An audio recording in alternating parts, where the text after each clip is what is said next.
Good day, everyone.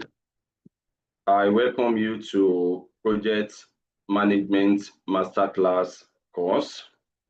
The course is brought to you by IAPM Nigeria Network in partnership with Mobile School of Professional Development.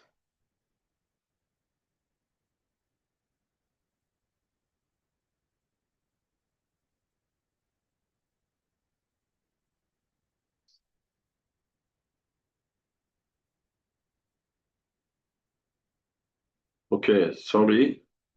Let's move on. I'm hearing echo from.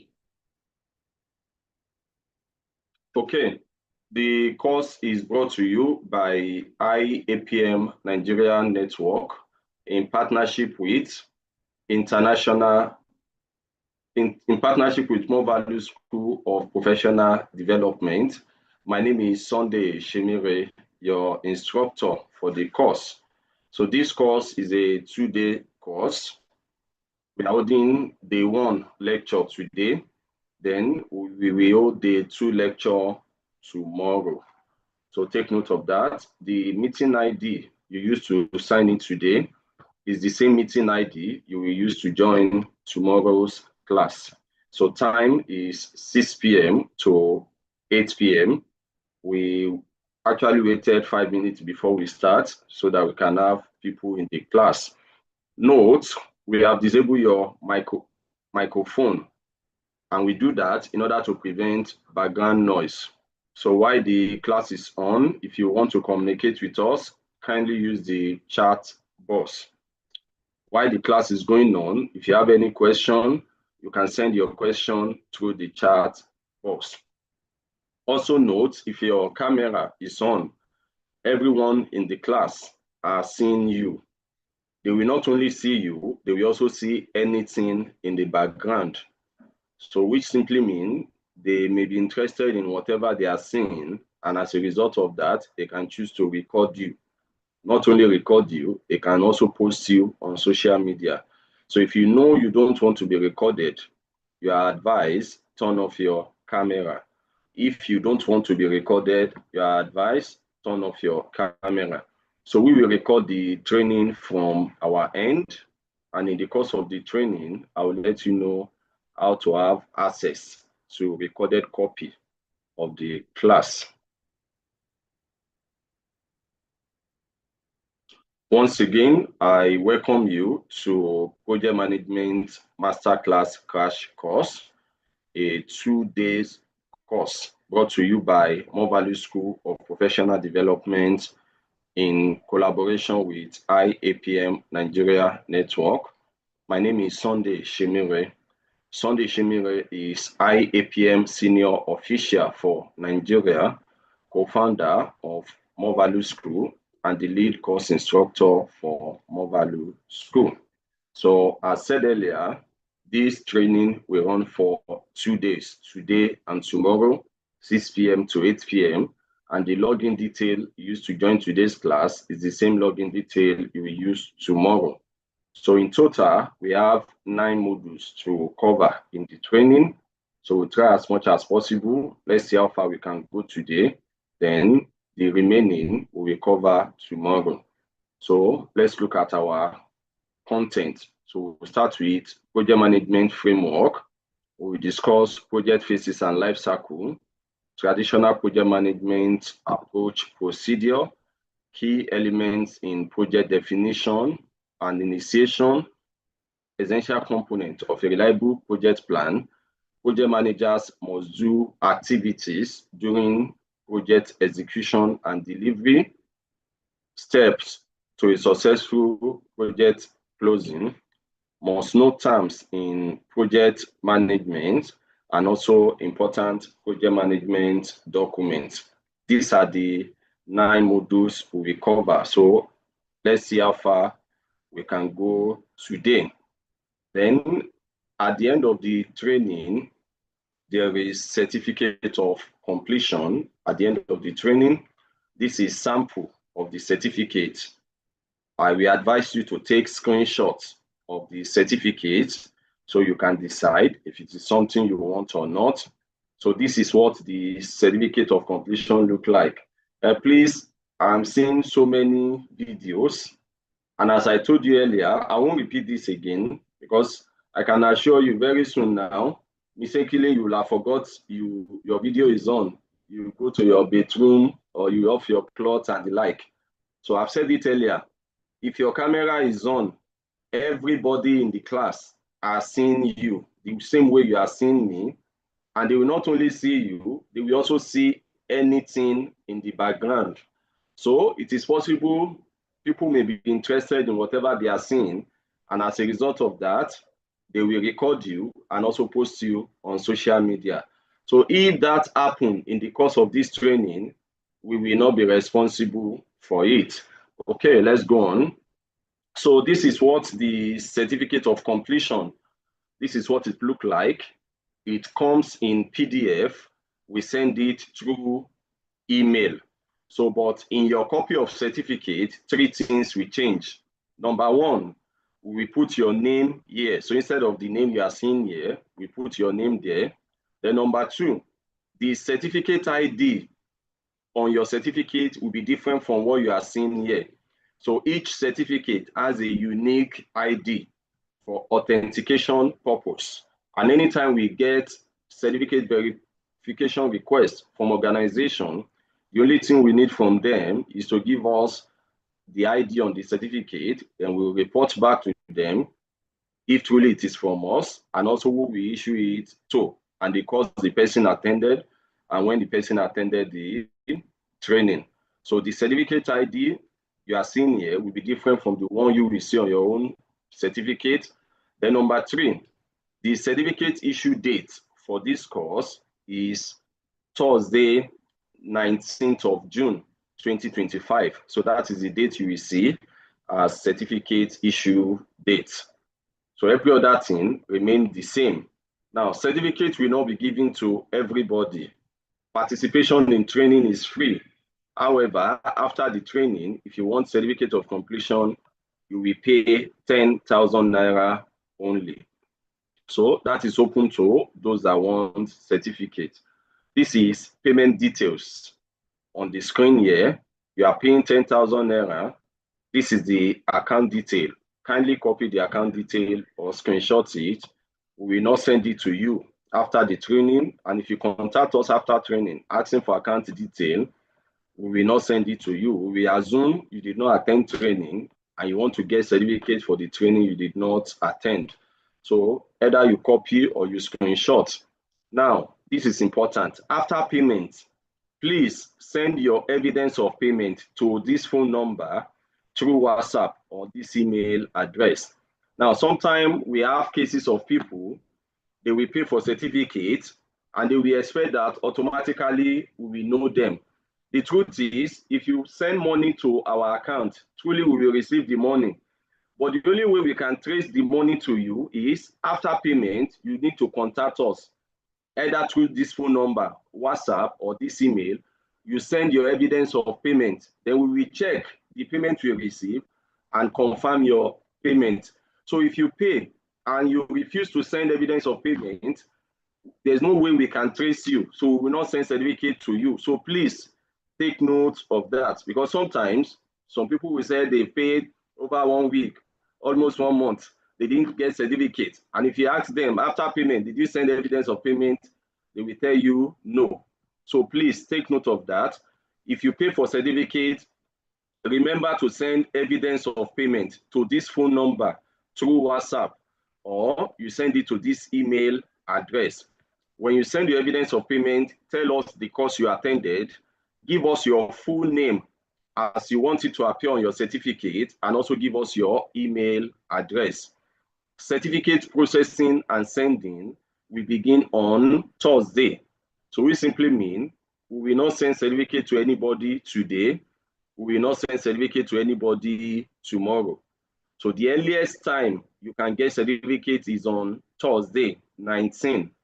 Then deadline for certificate payment is Saturday, 21st of June, which simply means it is not necessary or compulsory you pay today, but you have between today till Saturday, 21st of June to make payments if you want certificate of completion for this course. After payment deadline, certificate fee increased to 30,000 naira. So please, as I said earlier, screenshot the payment details or copy it. We will not send it to you outside the training. If you contact us outside training, asking for account details, we assume you want to pay for training you didn't attend. So participation in training is free.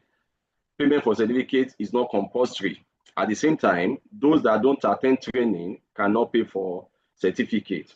Then for those that pay for certificate, aside your certificate, which will be sent to you through email.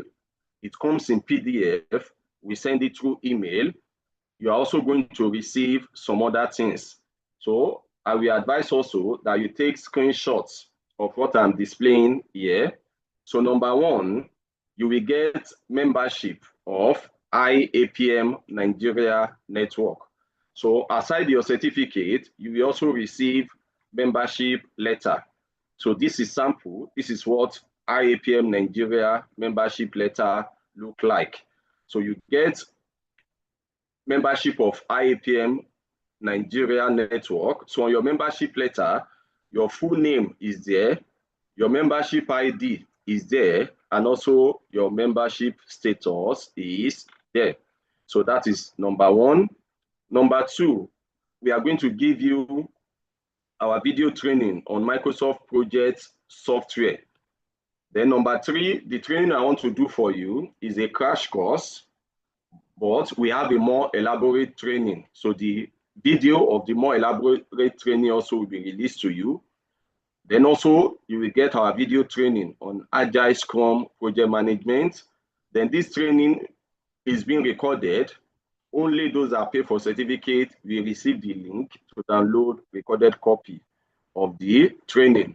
Also, there is course material, handout, and a copy of the slide that I'll be using for the training.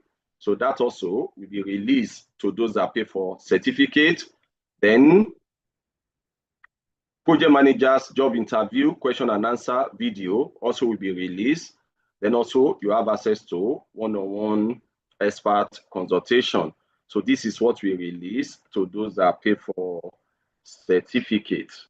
Okay, so we'll be moving into the training now. But before I start the training, if you have urgent question, drop it in the chat box. Let's attend to it. Okay, I think there are some questions here. Good day. Can we get this slide later? If you want course material, pay for certificate. Also, can I pay for the certificate by month end? Sorry, all our training has payment window. So for this training, the deadline for payment is Saturday, 21st of June. If you cannot meet up, the training will be repeated next month. So when we repeat it next month, you can reattend and pay within the payment window. Okay, any other question? If you have urgent question, drop it in the chat box. Let's attend to it before we move on with the training. Okay, so also I will encourage you, take time, visit the website of IAPM International. The website address is iapm.net, and also visit the website of IAPM Nigeria Network so that you know more about the organization. So if you visit IAPM International website, check the leadership of IAPM. The president of IAPM is Dr. Ashton Meyer from United States of America, and the vice president is Dr. Roland Ottman from Germany. Also, you may want to check IAPM network officials, that is IAPM leaders in different countries. So if you scroll, you see IAPM leader for different continents. So this is me here, Sunday Shemire. So you can read my profile there, and also browse through. You see many other people. So that is that. Okay. So this is 6:20. I have to start the training now. So I think there's one question. What is the value of the certificate like? Can it be used to secure job? Can it be used to secure job? The answer is yes. But anytime I'm handling training and people are asking me if they can use certificate to get job, I always tell them the truth. For example, if I am to recruit me as a person, if I want to employ project manager, I will not employ you because you have project management certificates. I will only employ you if you can demonstrate to me that you have the competency to do the job. So the fact that you attend this training and you pay for certificate does not qualify you for job. So if you don't have competency, if you don't have knowledge, if you don't have skill, nobody will give you job. So I will be sincere with you. Only certificate does not qualify you for job. So there's place of competency, there's place of knowledge, and also there's place of skill. Do you have agricultural course? No, we don't have agricultural course. Okay, so I believe I've answered all the questions I need to attend to. So let's go ahead with the training. Please, any question that come in the course of the training will be answered by 8 p.m. Any question that comes in the course of the training will be answered by 8 p.m. So I don't pause to attend to questions during training. So once again, the course is Project Management Masterclass. So peradventure, if the training you want to attend is Quality Management System, you are in the wrong class. Quality Management System is going on in another class. So in this class, we are taking Project Management. So my name is Sunday Shemire. So we move on to section 1 of the training, where we discuss project management framework. So we start with the definition of project. So what is a project? A project is defined as temporary endeavor undertaken to create a unique product, a unique service, or a unique result. Now let's explain it in layman.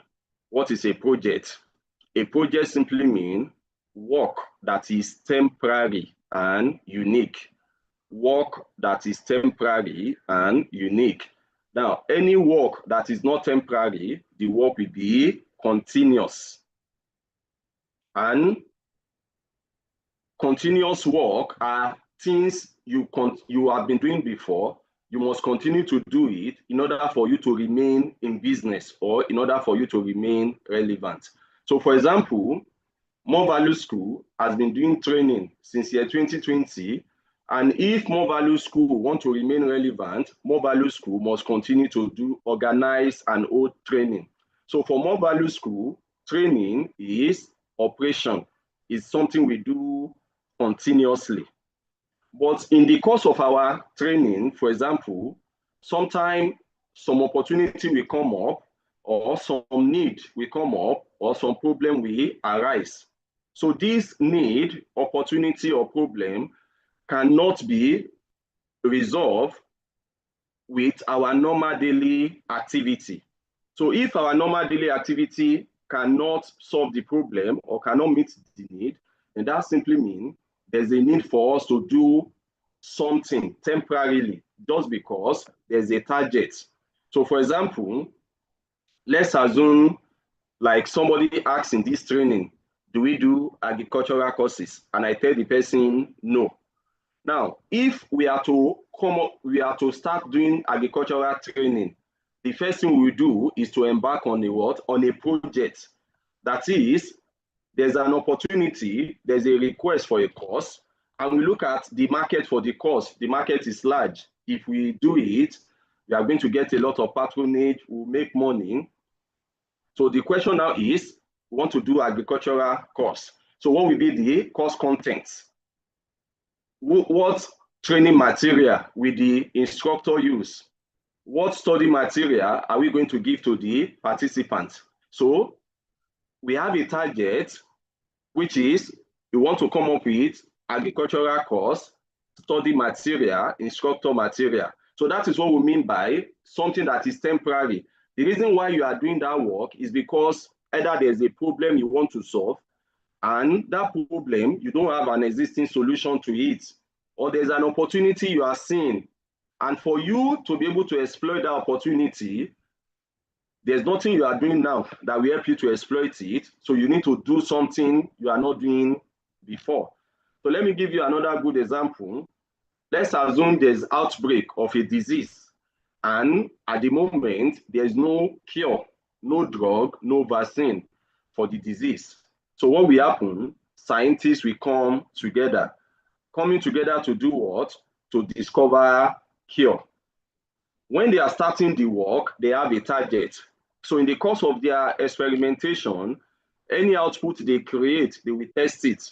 Does it match the output they are looking for? If the answer is no, their work continue. So until when they test a particular output and it gives them exactly the result they want, then at that point, that is the end of the project. So when we say projects are temporary, temporary can mean 1 week, temporary can mean 1 month, can mean 1 year, can mean 10 years, and the like.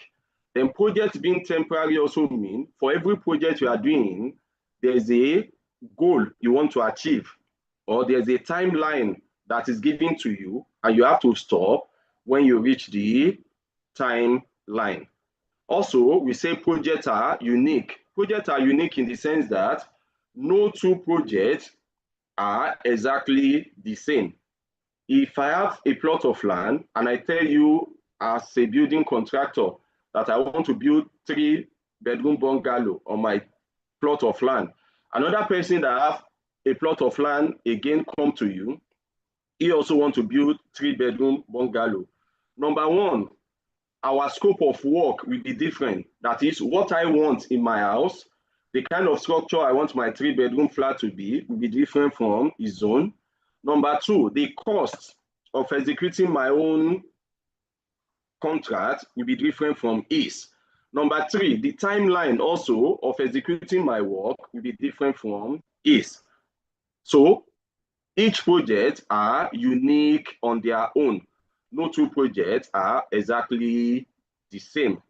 So everything that an organization does can be classified either as a project or as an operation. So operation is what you do, what you are known for, and you must continue to do it to remain relevant. While projects, they are temporary work. Whoever is giving you project work to do, that person has an objective he or she wants you to achieve. And once you achieve that objective, there will be transfer of ownership. So either you transfer to the person that owns the project, or you transfer the output to maintenance team. They take over maintaining whatever you create, or you transfer it to operation team. They start mass producing whatever you create. So it is necessary, anytime I have work to do, it is necessary I am able to tell if my work is a project or my work is an operation. The person that is saying I skip his question, I didn't skip your question, I answer your question. You were asking if we can allow you to pay by month end. And I told you the payment deadline cannot change. It's Saturday 21st. So you can wait till when we repeat the class next month, you reattend and pay within that window. So I didn't skip your question. Okay, so if I have work to do, it is necessary I know if my work is a project or my work is an operation.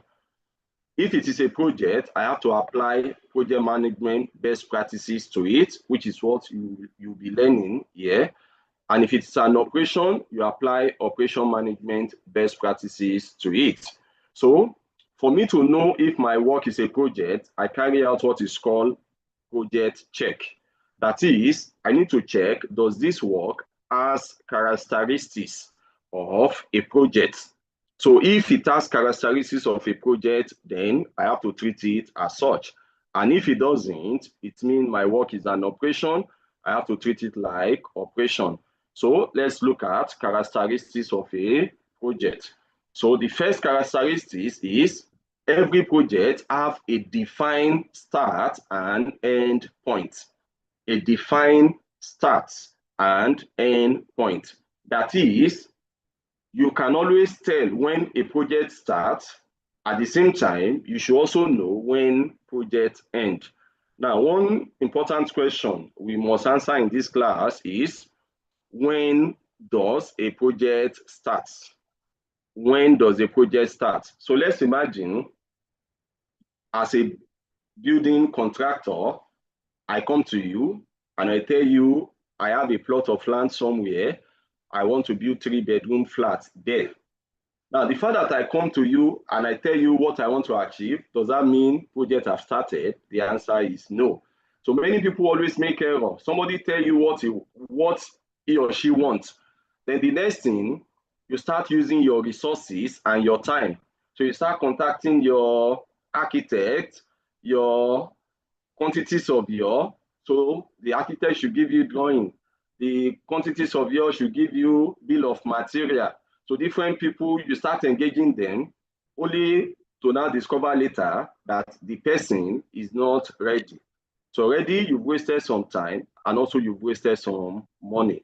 So the fact that somebody has a problem and you have the solution to the problem, then the person come to you with his problem, it doesn't mean the person is ready. So when someone comes to you with problem, you also must give the person your requirements. If we are going to solve this problem for you, this is our requirement. This is what we are going to need. So if both of you agree, then you have a project.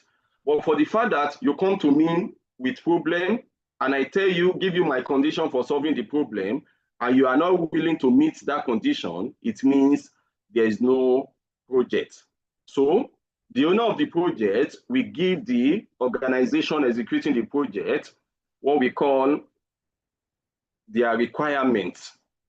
Then in return, the organization that will perform the project will also give the owner of the project their own performance requirements. So if both of them agree, then there will be project. But if both of them did not agree, there's no project. So that is what we mean, that you can always tell when a project starts. Like there is, like I could remember there was a time after this training, so a lady called me, got my number through the class. So what happened? She was seeking advice. She's supplying material to an organization, so only to discover later that what she has supplied so far is more than their budget, and they don't want to pay her. What will she do? And I asked her, before you start supplying, didn't you ask them if they have a budget or how many quantity they want? She said no. She was so eager to sell, and she was releasing material. So only for the person that will pay. Now telling her, when she submits invoice, the person was telling her, this is more than what I budget for. So the fact that somebody tell you need something does not mean project have started until when you also tell him your own condition or requirement. Then if both of you agree, project start. Then when does project end?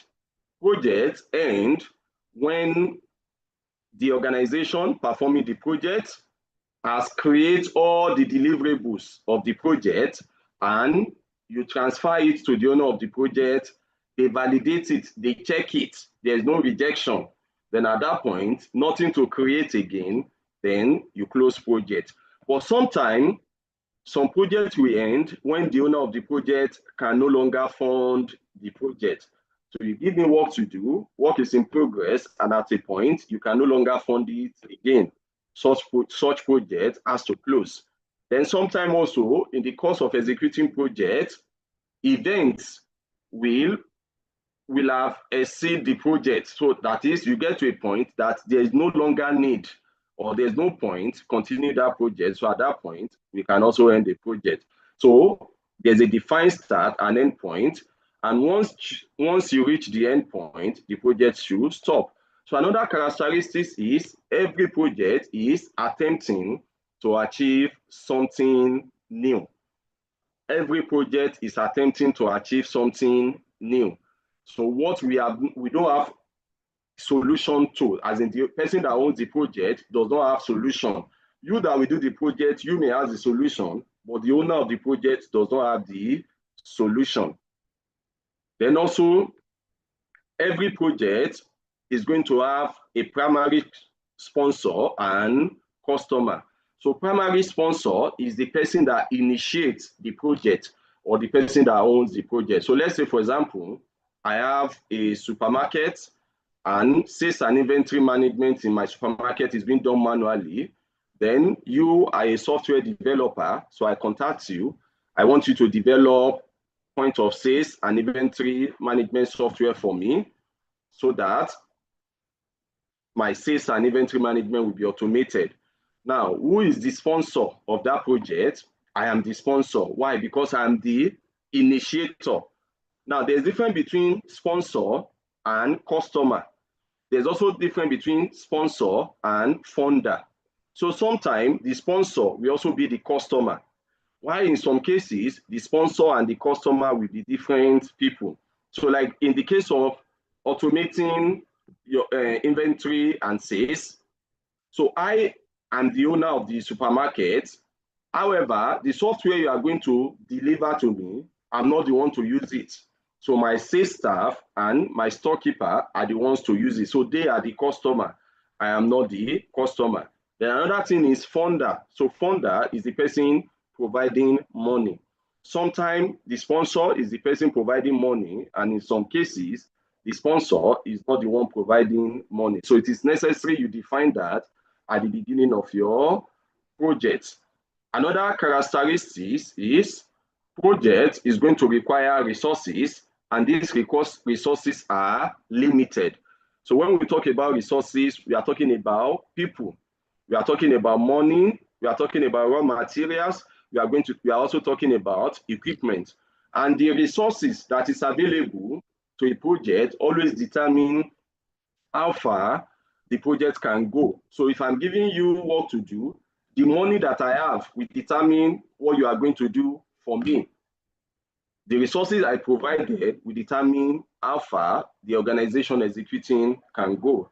Then another characteristic is projects have high level of uncertainty. That is, when we are starting projects, there's possibility that at the beginning, you don't know everything you need to do.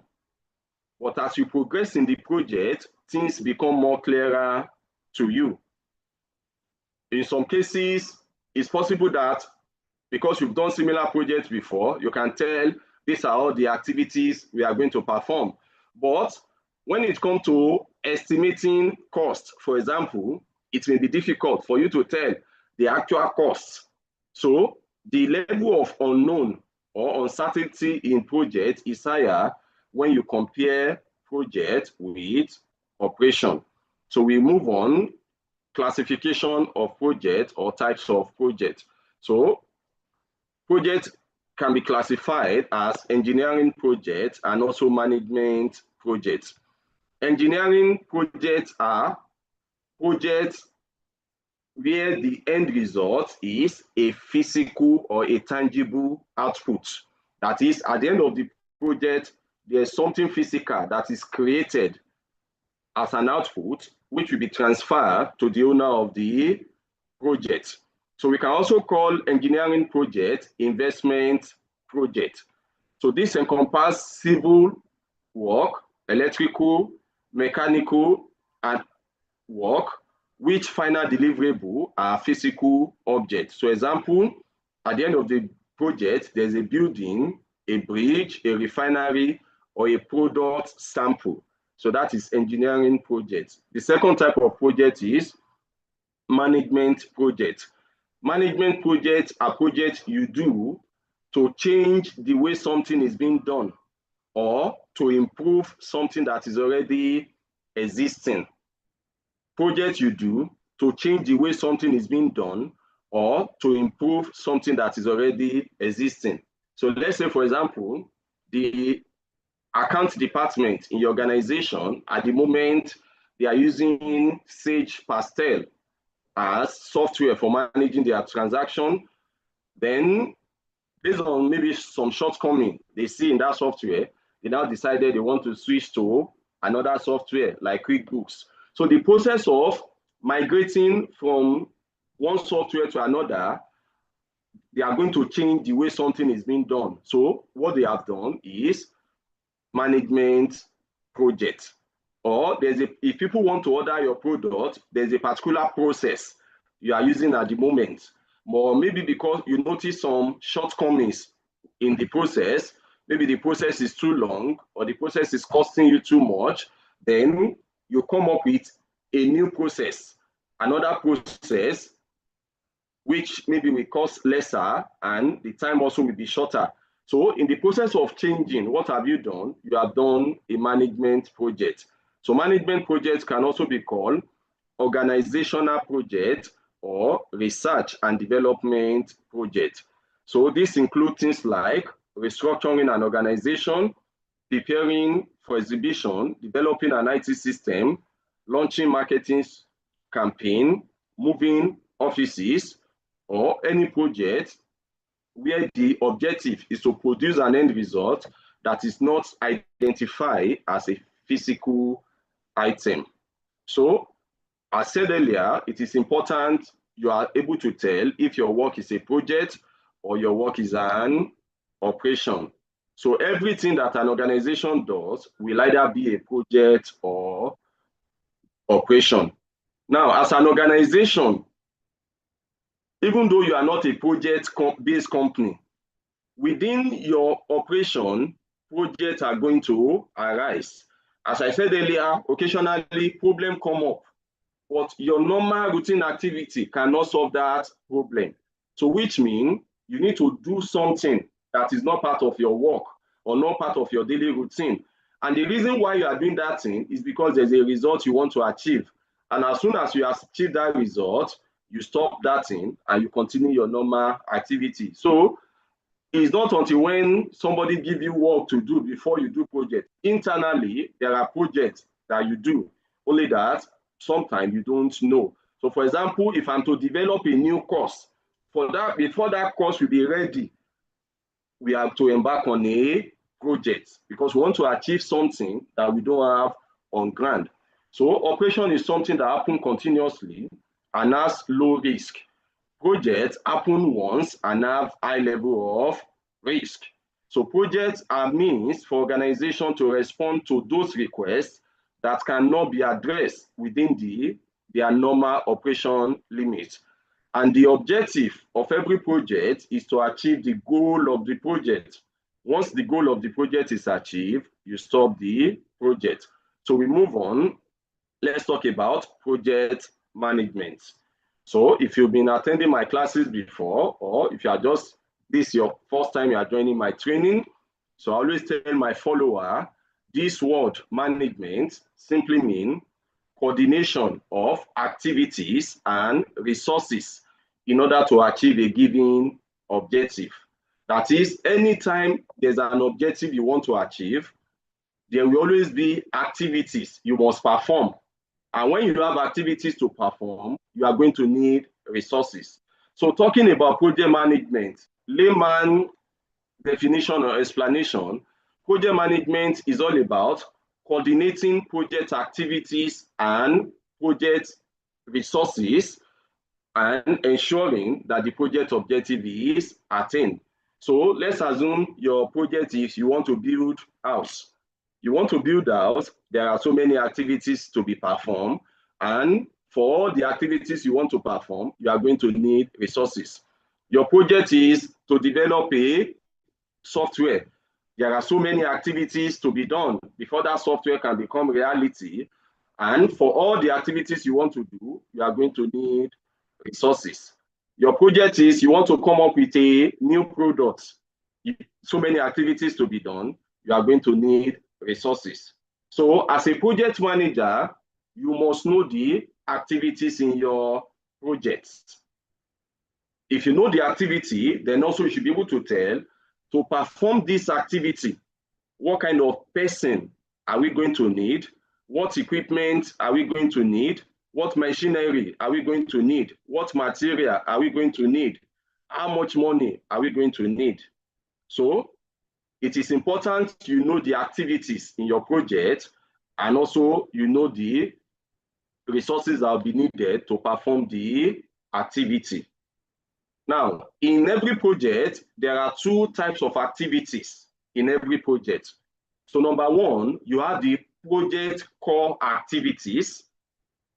This kind of activity does not result into the output, the main output of the project. So there are project activities that you do, and as a project manager, you must know how to perform the project core activity, because without that, you are not a project manager. Then the second type of activities are the activities that result into the output or the deliverable of the project. And in most cases, as a project manager, you cannot do these activities that will result into the deliverables. But for the fact that you cannot do it, doesn't mean you are not going to lead the activity. So you are going to lead it. So the main thing is you have to assemble a trusted team that can execute the task. And as they're executing the task, you are monitoring the task being executed. So project management is application of knowledge, skill, tools, and techniques in order to meet project objectives. So when we talk about knowledge, knowledge means things you know. So an area where you don't know anything, you cannot manage projects in that area. So let's say, for example, an hospital wants hospital management software. They need a software they'll be using to manage their processes, all the activity that's going on when patients come, how they register, they move from one department to another. Now, you as a person, you don't know the processes or the activities that is going on in hospital. Then will it be easy for you to lead the team that will be developing the software? The answer is no, it will be difficult. Why? Because that is not your area. It will be difficult. Or somebody that study accounting, for example, then the person attended project management training, the person has project management certificate. Then you now ask the person to come and manage construction projects. Will the person be able to manage it? The answer is no. Why? Because he does not know if you want to build a house, what are the things that must be done? He doesn't know. What are some permits you need to get? He doesn't know. Who are the people that will work? He doesn't know. What resources will be used? He doesn't know.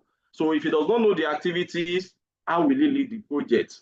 So, and that is to tell you also that there is nothing like a general project manager.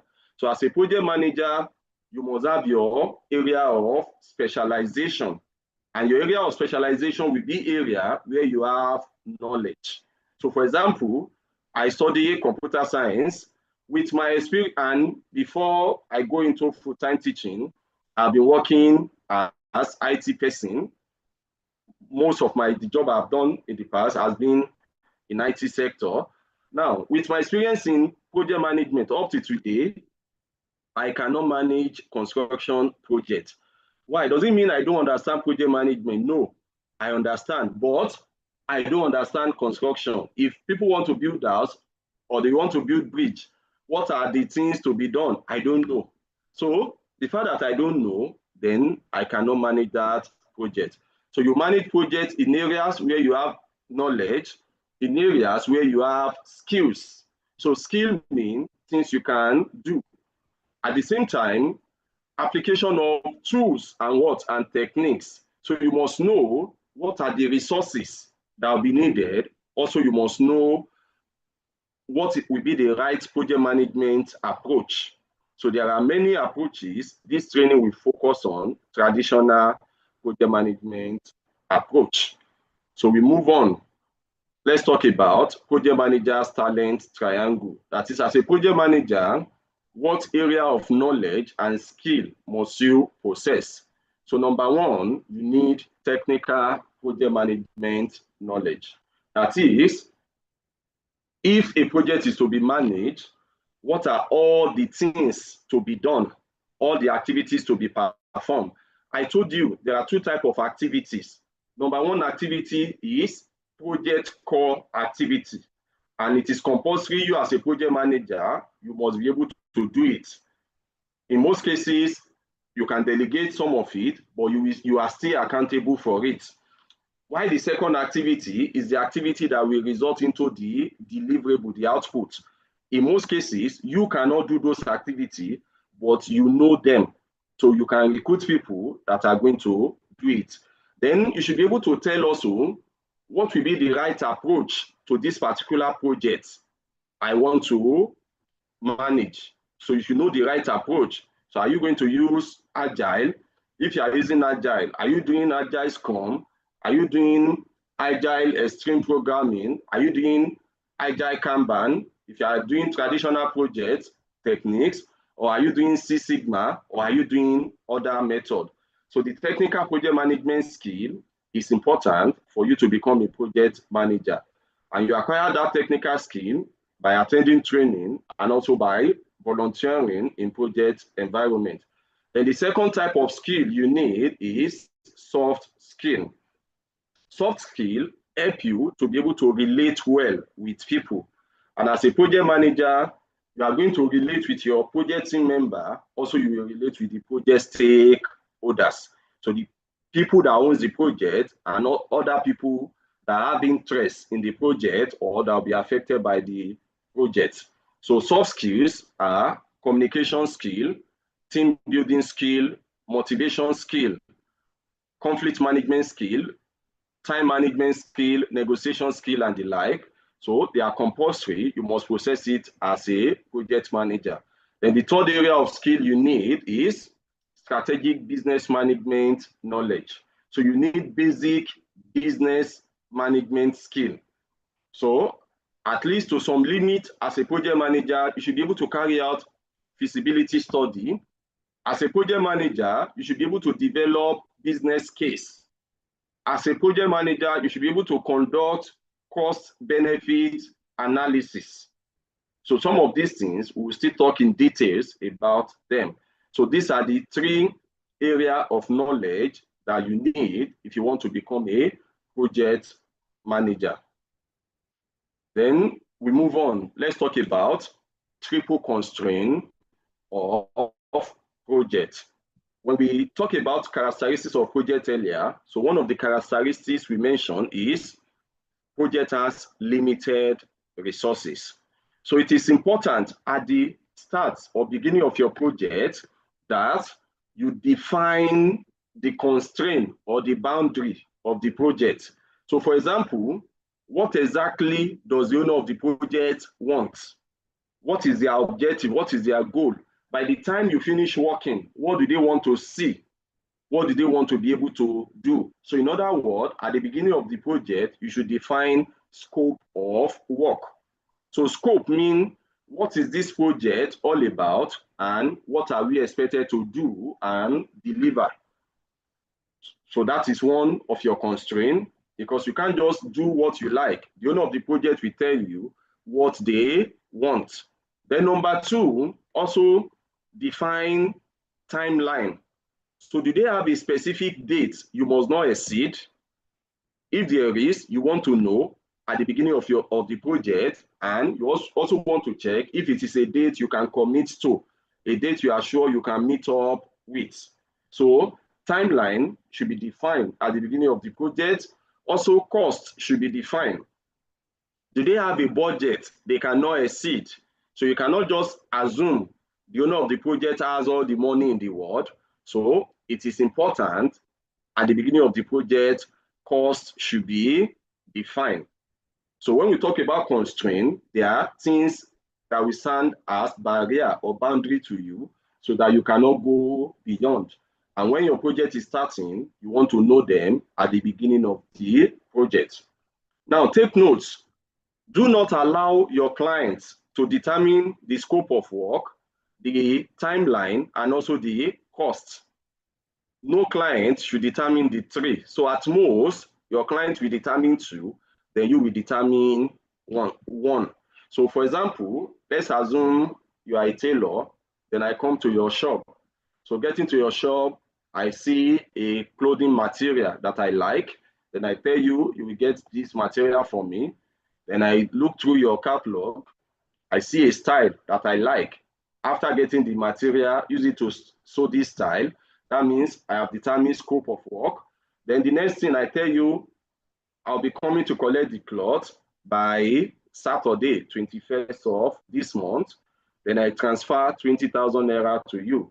So that means I determine scope, I determine time, and also cost. You agree it does not work. So if I tell you this is material I want, this is the style you should sew, I need it by Saturday, then you will be the one to tell me how much it will cost me.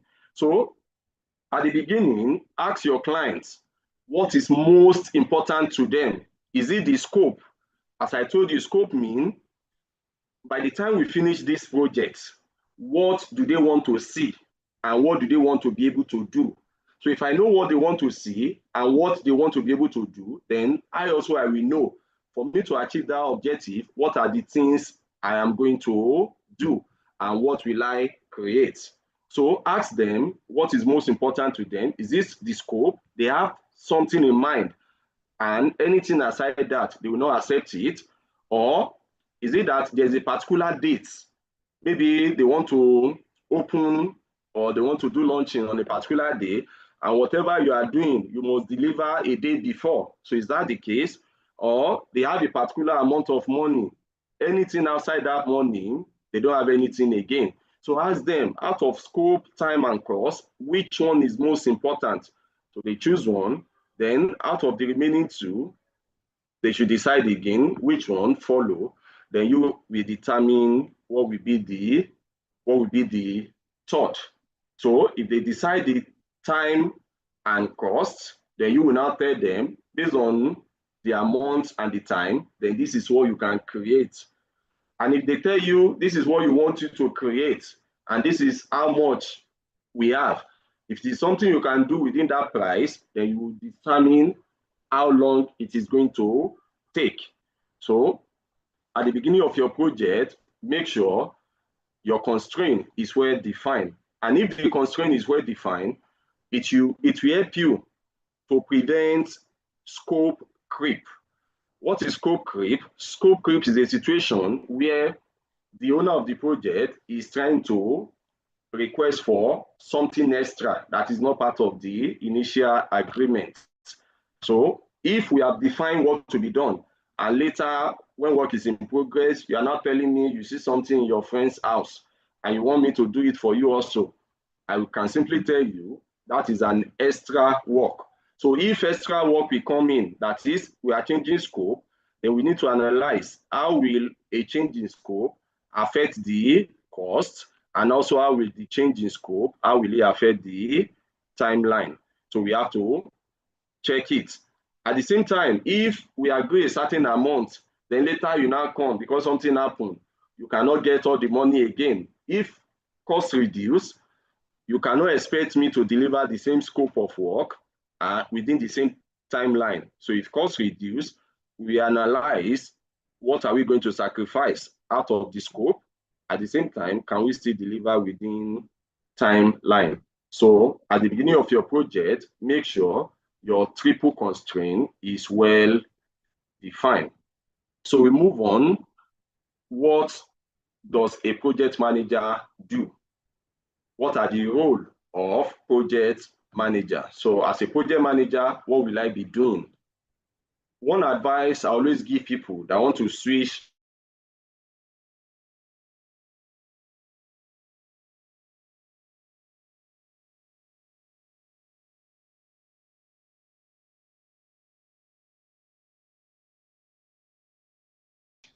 career is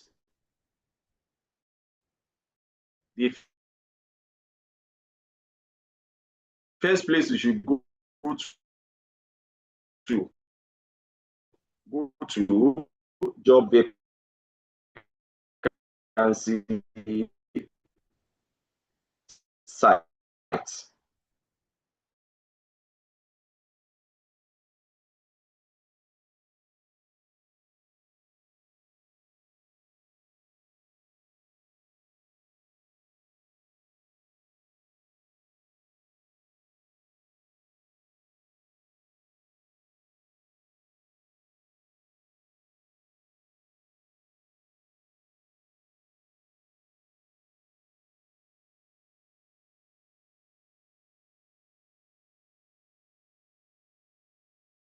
Oh, sorry.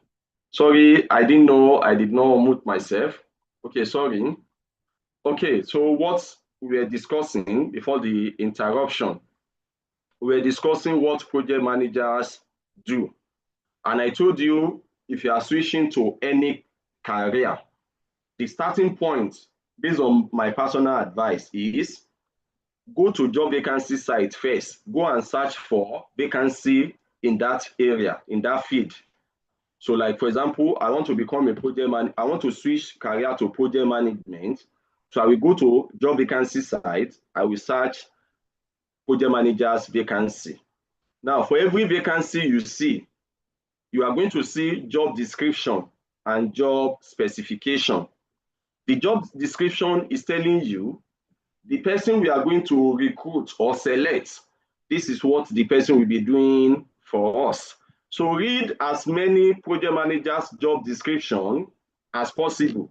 So that prepare your mind. This is what project managers do. So for example, maybe you are interested in becoming construction project manager, for example. So go and search for construction project managers vacancy. And for as many you see, read the job description. So that is telling you if you become a construction project manager, this is what you will be doing. Then you now ask yourself, can I do all these things? You will discover that there are some of it you can do. You've been doing, even though you are not a project manager, but you've been doing some of it in your current role. And also there are some you cannot do. So for those you cannot do, attend training, read book, go for seminar, volunteer as intern, wherever you can learn it. Then another thing you need to read in the vacancy is job specification. So aside from telling you what you'll be doing, they will also tell you what kind of person must you be before they can employ you, before they can give you the role. So job specification will tell you the academic qualification you must possess. It will tell you how many years of experience you are going to need. It will tell you what professional certification you are going to need, and also some other requirements before they can give you the role.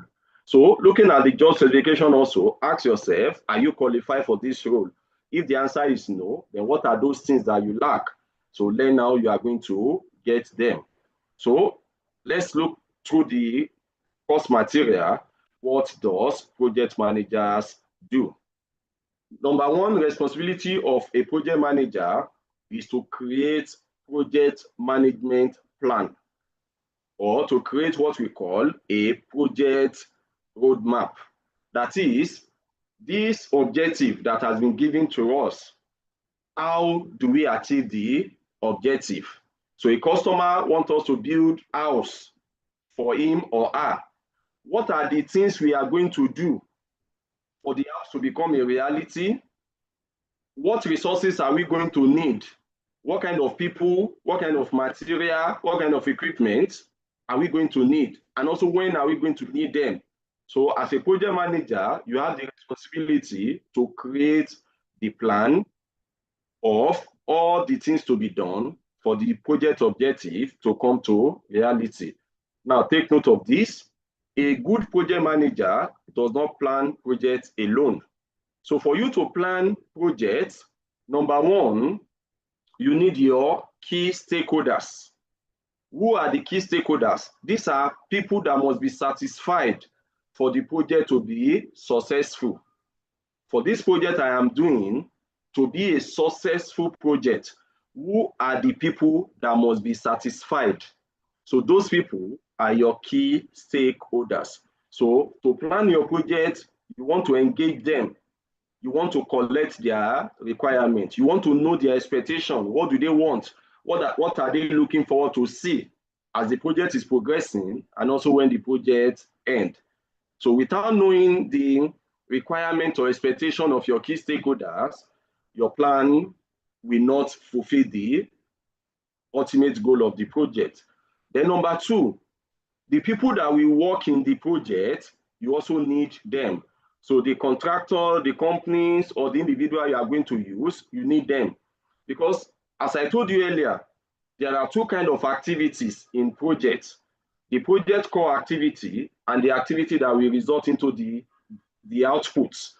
You as a project manager, in most cases, you cannot perform the activity that will result into the output. So for the fact that you cannot perform it, it means there will be some things you will not know about it. So for example, you may not be able to estimate the quantity of material that will be needed. And the person that will do the work, he has been doing similar work before, he can give you a reliable estimate. You may not be able to tell the exact duration a particular task is going to take. But as somebody that has been doing that task before, I can tell you, oh, this particular activity, schedule 5 days for it or schedule 2 days for it.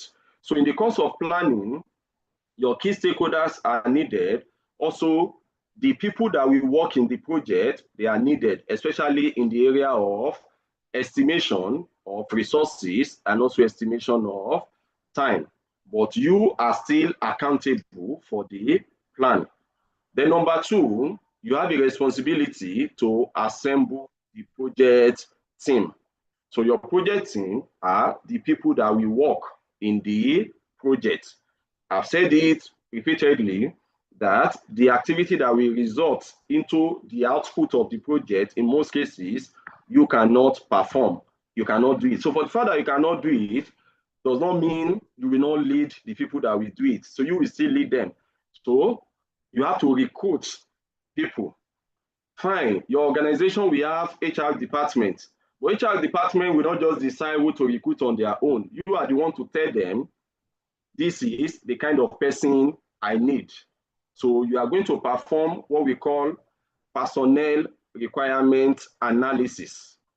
And your personnel requirement analysis is divided into qualitative personnel requirement analysis and quantitative personnel requirement analysis.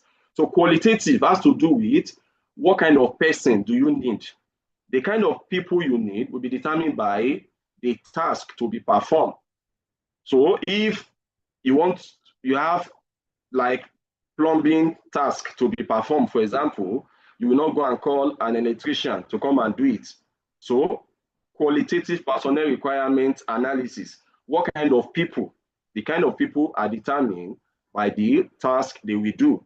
Then quantitative, how many people, and also for how long are you going to need them? So that is necessary. You assemble the project team. And as much as possible, you want a team you can trust. Because if you don't trust the team, you will not have peace of mind. But if these are people that have worked with you in the past, or they are referred to you by someone they've worked for before, then you will have peace of mind that with them handling the task, everything will go as planned. Then number three, you will assign task or you delegate task. So the contractor working with you, the companies working with you, the teams working with you, you have to release their work packages or their work order, you release it to them. The fact that you delegate a work package to a contractor, to an organization, does not take accountability of that work package away from you. So you are still in charge. They do it, they report back to you. So as they are performing the task you delegate to them, you must ensure they are giving you work performance data.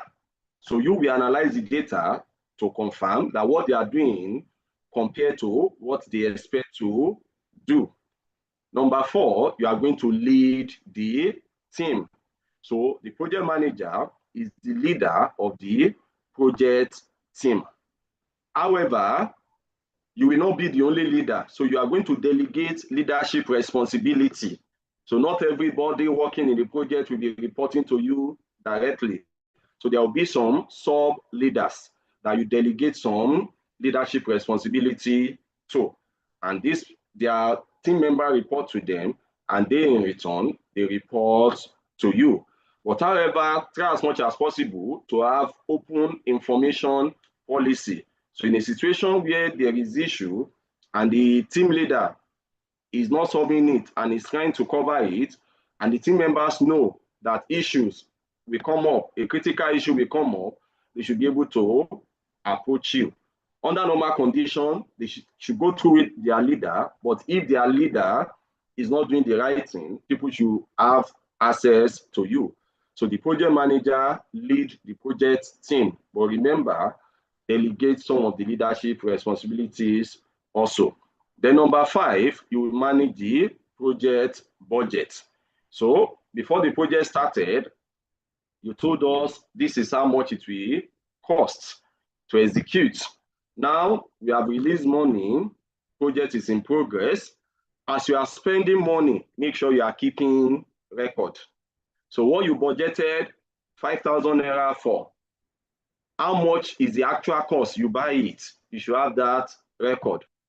If for any reason, as the project is progressing, if you are keeping record and the budgeted costs will not be enough to execute the project, it will be easy for you to give us, a report that will make sense. But a situation where you are not keeping record of how money is being spent, you'll find it difficult to justify if you are going to need extra money. Okay, I'm seeing people complaining of network. Let me ask this question, because network issue can be from me, it can also be from you. So please, are there people in the class that are hearing me clearly? As in, you are not experiencing any form of interruption? If there are, just say yes. Are there people in the class you are not experiencing any form of interruption? So you can see those responses. So if there is network issue from me, it will affect everybody.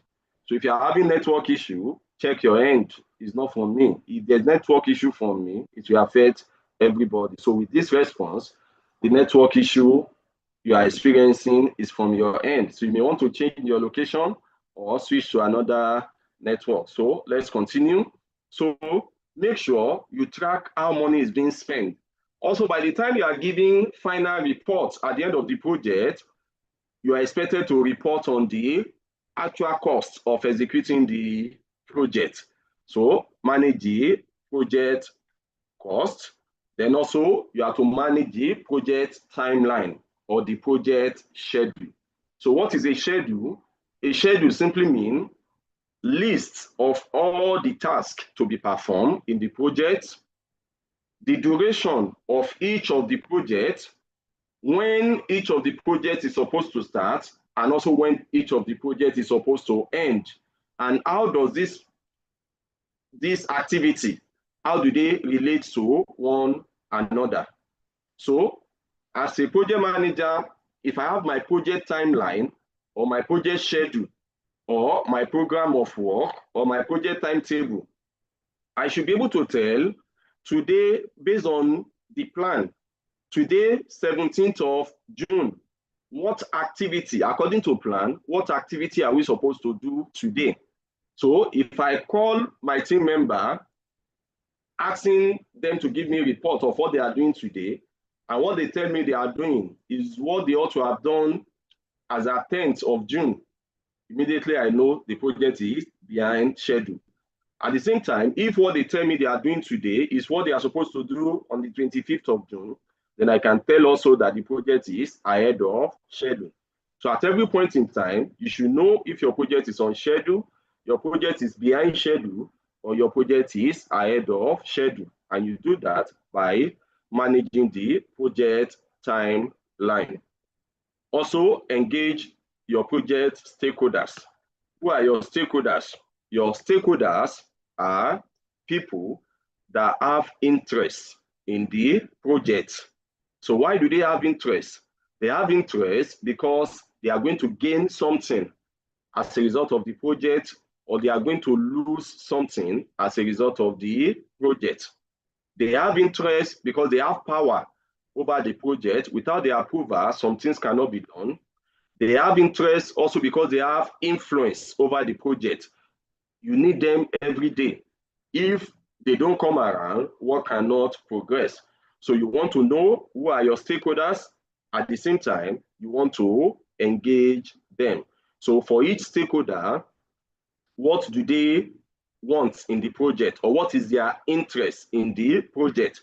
And sometimes it will surprise you that some key stakeholders are against your project, or some key stakeholders are unaware of your project. So in that case, what are you going to do? For example, I see this happen most in construction environment. So you see a building construction going on, then on a particular day, some set of people from government will just come, then they ask everybody to leave the site. They put red tape around the site and they put stop work sign. And the funny thing is, everybody will obey them. So imagine someone that have enough power to be able to stop your work and you must obey. That is to tell you how powerful that person is as far as your project is concerned. So will it not be better before you start?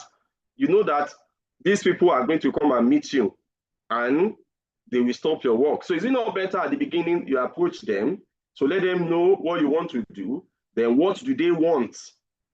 And you negotiate with them and you meet their expectation and your work will not be stopped. So know your stakeholder, also engage your stakeholder. So they need progress report as project is progressing. Number 8, you are going to transfer ownership of the deliverable of the project. So by the time the project team has created everything that is expected to be created, then they have to hand over to whoever will be receiving the deliverable of the project. Then lastly, you have to document your project process, which simply means there should be record keeping. From the beginning of your project, as your project is progressing, make sure you're always documenting what is happening. And your document should always be accurate. Also, your document should be up to date. If you have accurate and up-to-date documents, it will be easy for you to prepare the final project report once your project ends. So this is summary of what project managers do.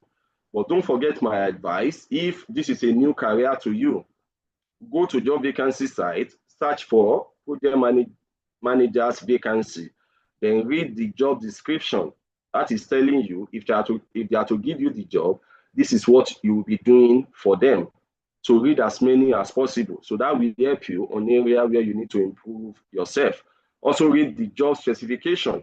So that will tell you before they can give you the job, the kind of person you must be. So let's look at other role in project management.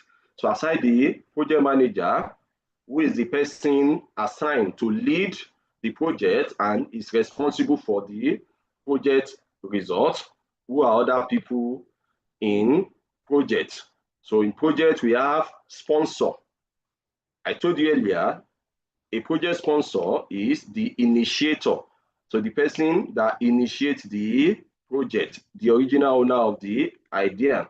So let's say, for example,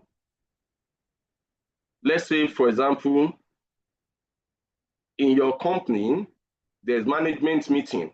And in the course of the meeting, the head of account department make a request that he wants all the desktop computer in account department replaced with laptop. And he gave reason why all the accounting staff should have laptop instead of desktop. Then management told the head of IT and also procurement to work together and come up with what it will take for that objective to be achieved. Now, that project, who is the sponsor? The sponsor is the head of account department. However, who is funding the project? The head of account is not funding, so the organization is the funder. Then who is the customer or the user? The customer or user are the staff in account department. So sponsor is the initiator of the project. Then stakeholder means all the people that have interest in the project. So they have interest because they are going to gain, or because they are going to lose, or because they have power, or because they have influence. Then your customer or user are the people that will use the output or the deliverable. Project team members are all the people that will work in the project. Among your project team member, you also have what we call project management team or project core team. So project management team are people that have leadership responsibility. Project management team is different from project team. Project team, all the people that we work. Project management team, people that are going to have leadership responsibility, like some unit leaders. Then project management office, that is the project department of your organization. You as a project manager, you are a member of that department. The department provides support to you in any project you are managing. Then project steering committee or project board. So these are a group of people selected to oversee a project. So for example, normally we say stakeholders, all the people that have interest, but it will be difficult when we want to make key decisions to now call all the stakeholders to come together. It will be difficult. So from each stakeholder group, a representative will be appointed from different stakeholder group to form the project steering committee or the project board. So the project manager also will be part of the steering committee. The project sponsor will also be part of the steering committee. The project manager also reports to the steering committee.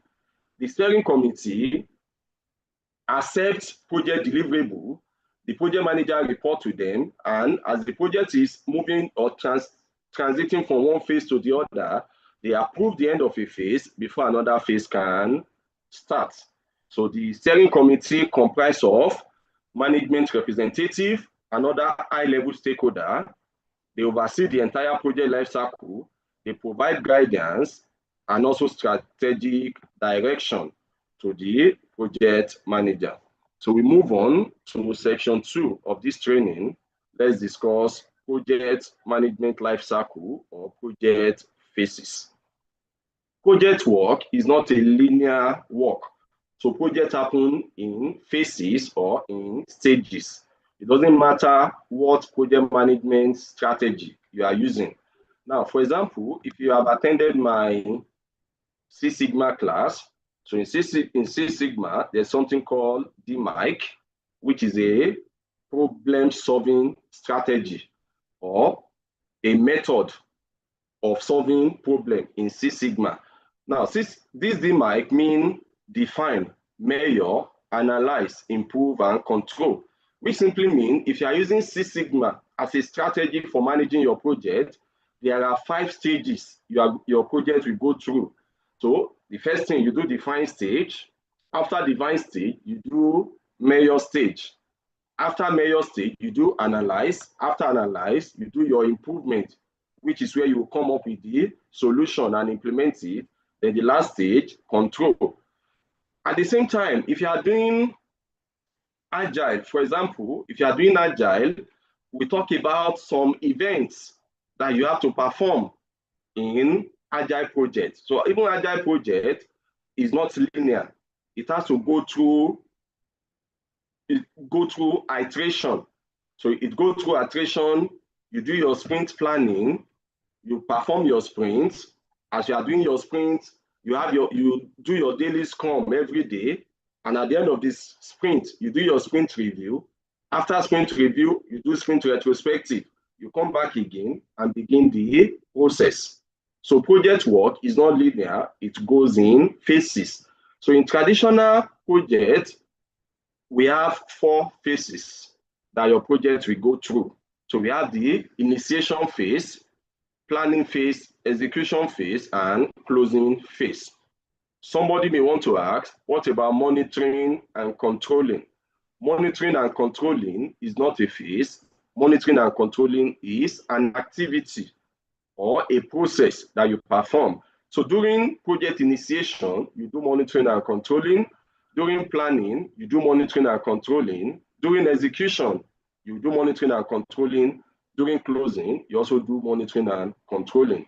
So initiation is that point where someone that has problem or somebody that have a need or someone that sees an opportunity go to another party that can help solve the problem or help meet the need or help exploit the opportunity.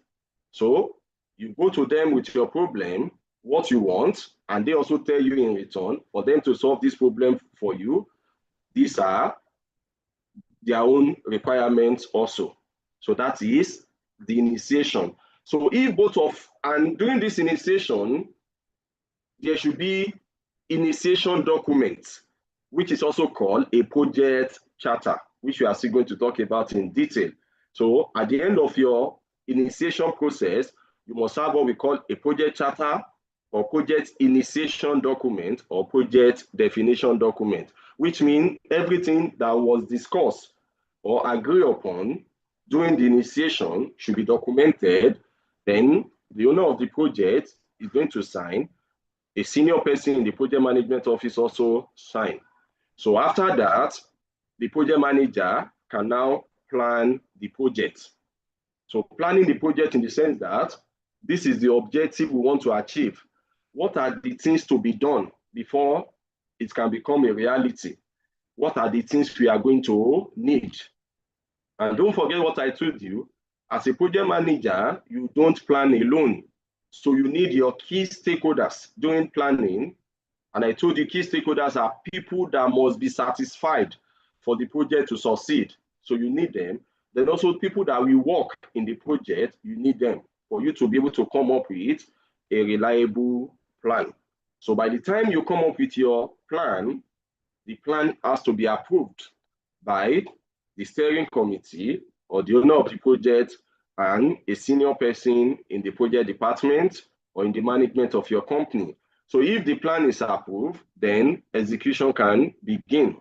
Execution simply means doing the real work of the project. So in the course of doing this work, then output of the project will begin to come out. Deliverables or results of the project will begin to come out. And as you create output, your quality control team should test it, they should inspect it. So if you believe the output meets expectation, then invite the owner of the project also to come and see the output. So they also have to inspect. They will either accept what you have created or they will reject. If they reject, you have to rework or you scrap and do another one. And if they accept, you transfer ownership. So execution continues until you create the last deliverable. The owner of the project inspects and accepts the last deliverable. That means nothing to be created again. Then your project moves to the last phase, which is closing. So at that point, you need to close the project.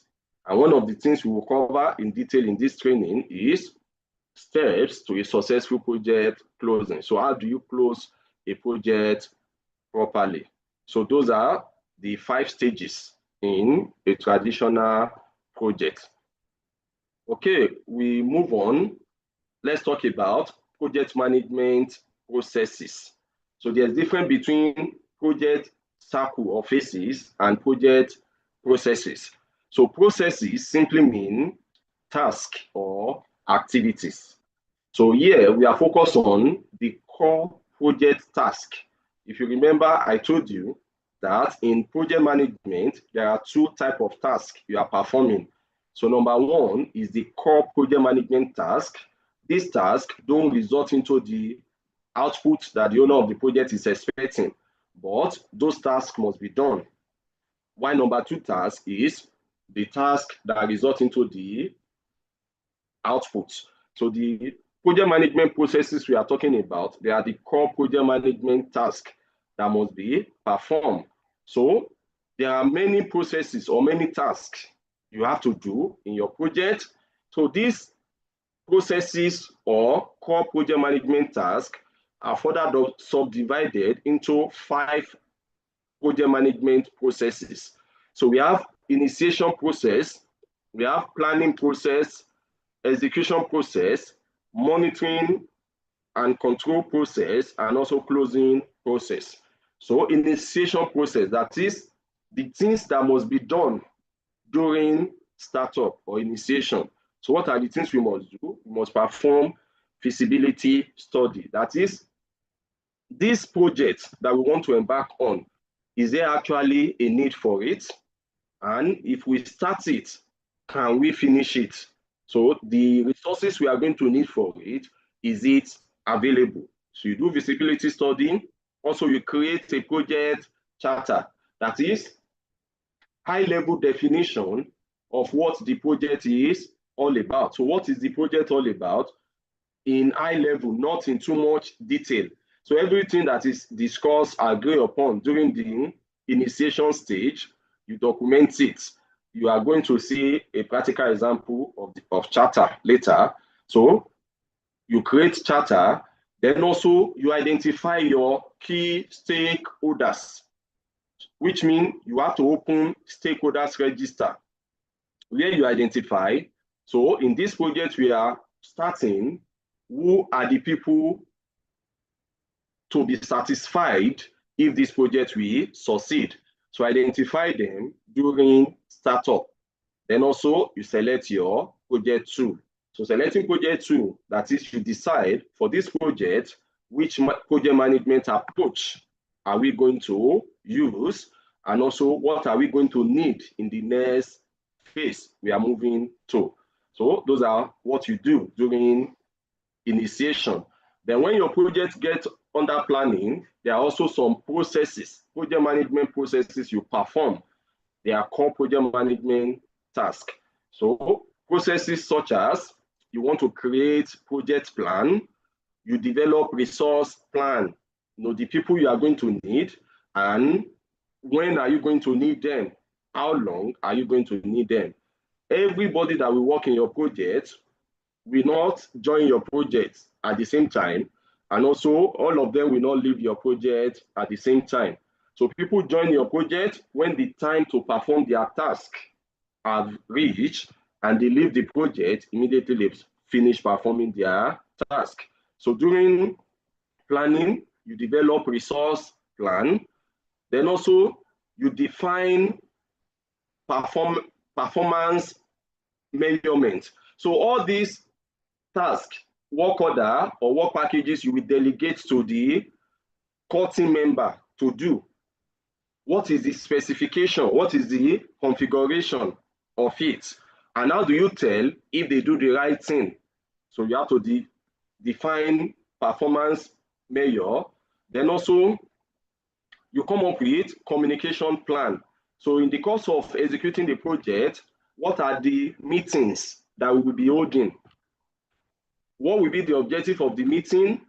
Who will participate in the meeting? Where are we going to be holding the meeting?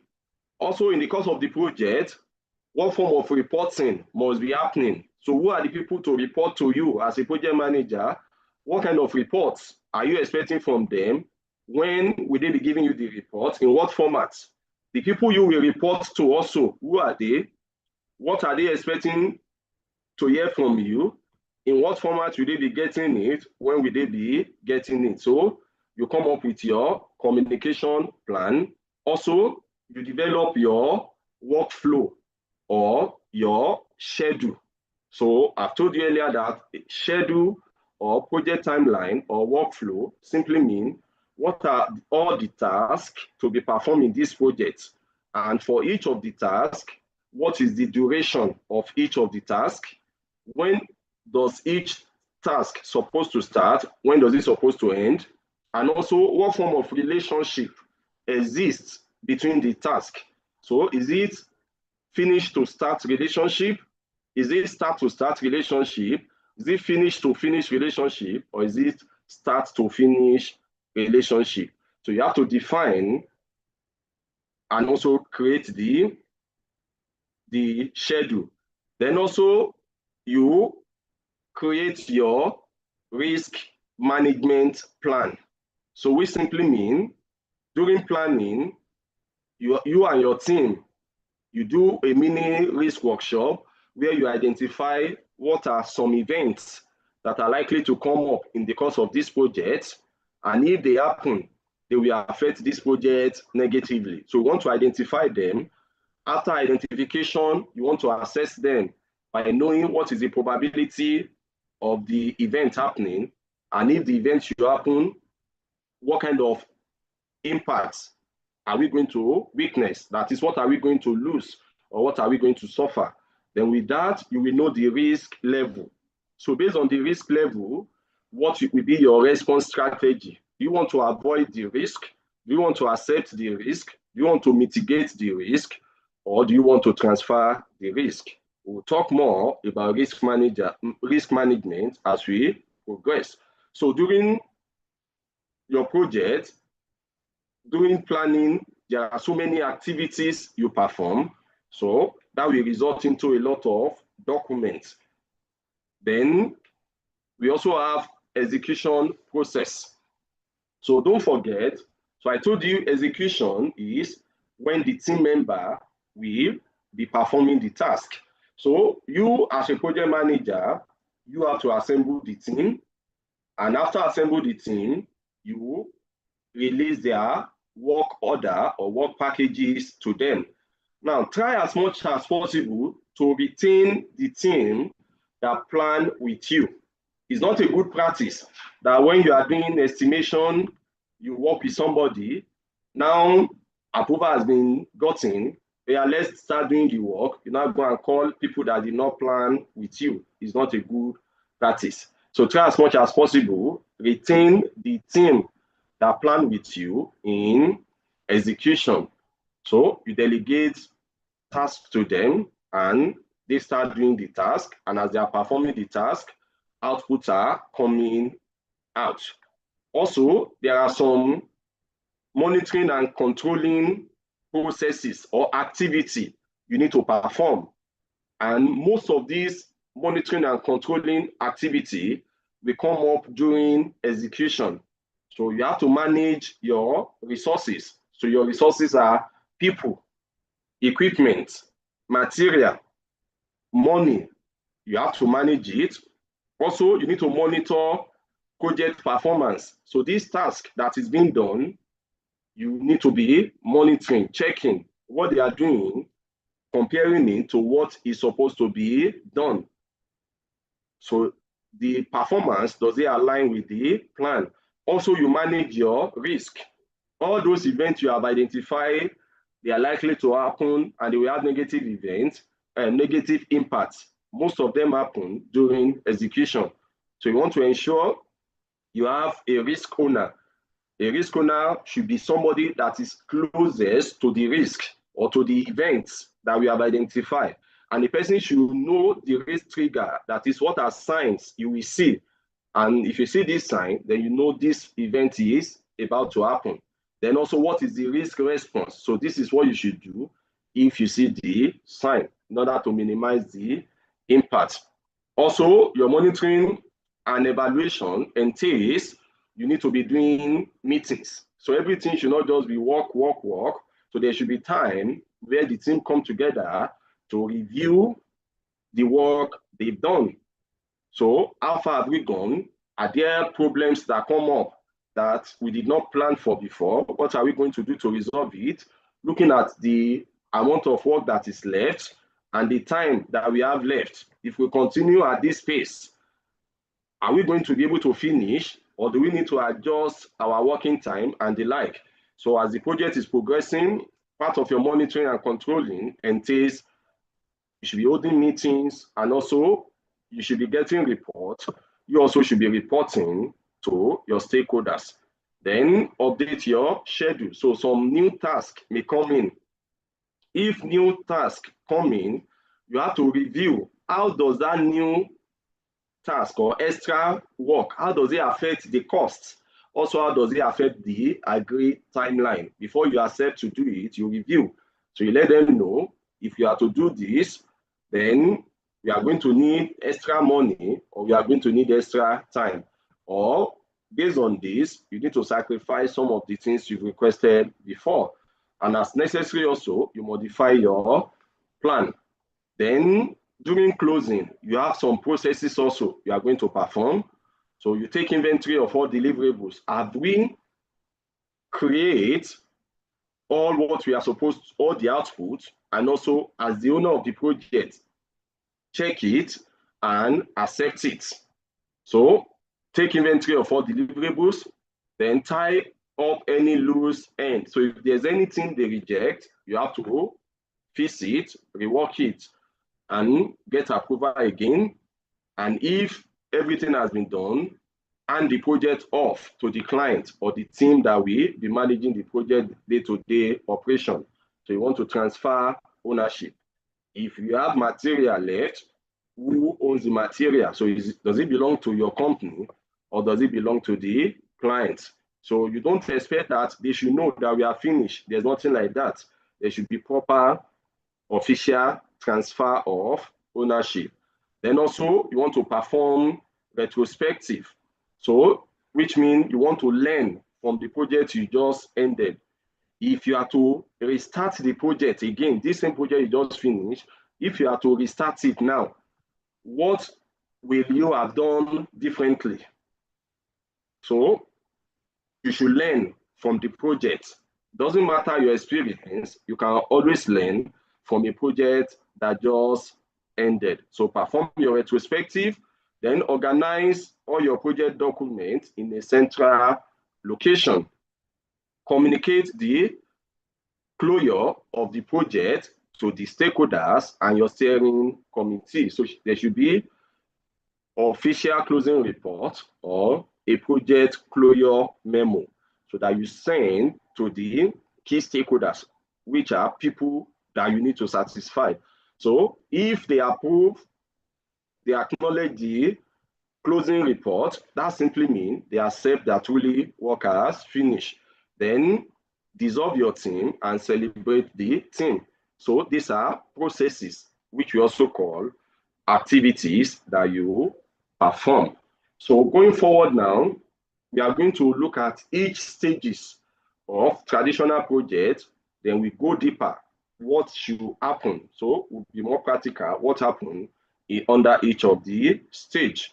So section 3, give an overview of what a traditional project entails. So steps in traditional project management. So the first thing is you want to define the problem. That is, you want to understand the problem, need, or expectation of the person that owns the project. So what problem do they have that they want to solve? Or what opportunity do they see that they want to pursue? So make sure you understand their need or their request, then come up with a solution concept. What will you do to solve the problem? So what are you going to do for them? You need to come up with it. So make sure your solution concept is visual. That is, don't just explain the solution verbally. As much as possible, you want to come up with a diagram that explains what you are going to do. People understand picture, things that are visual, people understand this better than oral words and also text. So come up with a visual solution concept. This is what we are going to do. Like I always tell people, imagine you go to your tailor and you now explain a particular style to the tailor. So in most cases, they will tell you, I understand what you are explaining. Then they cut material they sew. By the time you come and check what they sew, sometimes what you explain is not what they sew, which means they did not understand the problem. So, but imagine if, because I remember in olden days, tailor always cut and sew paper. So when you explain the style, then they get paper, they cut it, and even use pin to hold it together and tell you to see it. Is this what you are expecting? You can tell before they cut the material if that is what you explain to them or not. So make sure your solution definition, what you want to do, make sure it's something visual so that there can be an agreement that that is exactly what they want from you. Then after that, if you know what they want, they agree to what you will do, they now come up with plan of how you are going to do it.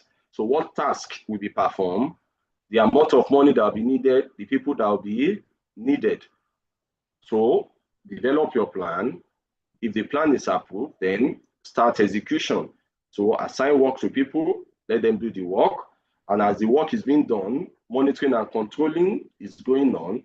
Then after creating all the deliverable, we close the project. So if you don't properly define the problem, you may end up with projects that solve wrong problem. So I believe to some of us, you have cases where you explain something to somebody and he tell you he understand what you are explaining. And by the time he deliver, what he do is totally different from what you are expecting.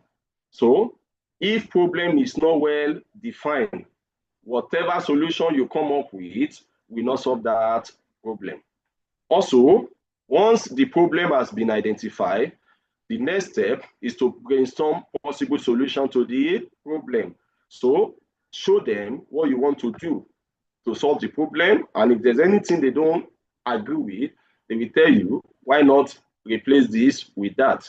And at the end of the day, you agree on the solution. Then your plan. So your plan should answer the following question. What must be done? Who will do it? How much will it cost? And also, when will it be completed? So your plan should answer this question. Then, once the plan is drafted, it must be implemented. So make sure what your team members do, what they create, is what is supposed to be created. Controlling means comparing where the project is in relation to where the project is supposed to be according to the plan and making necessary adjustments. So during project closeout phase, you should ask the team what was done well and what could have been done better. So the last module we are going to take today, section 4. So we are going to look at project initiation in detail. So project initiation or startup or definition is the first stage. So this is where the foundation for all projects are laid. So the definition stage is not just the first stage of your project, but the most important stage. So what should happen during the definition stage? So pay attention here. So what you want to achieve at the end of the first stage is you want to have, number one, a project charter. A charter can also be called initiation document or definition document. So this document summarizes in high level key elements of the project, which we are going to explain also. So you want, at the end of that section, you want to have your charter. Also, you want to know who are your key stakeholders. So which means you should also open a stakeholder register. So what will be the content of your charter? So in your charter, we should see the need that led to the project. So that is, why are we doing this project? We should see the answer in the project charter. So what is the problem? Because project is solution to a problem or solution to a need or solution to an opportunity. So why should we embark on this work? What problem do we want to solve? What is our ultimate goal? So your charter should define the need that led to the project.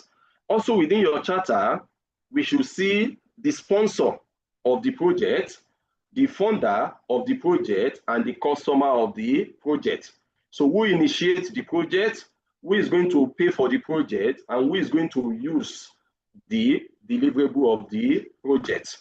As a project manager, when you are planning, if the sponsor and the customer are different, you want to engage the customer also. Let's say, for example, I engage you to develop inventory management software or sales management software for my supermarket.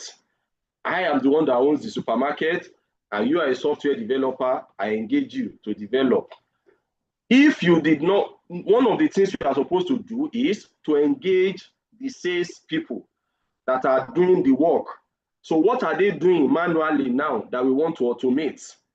By the time the software is ready, what are the things they want to be able to do?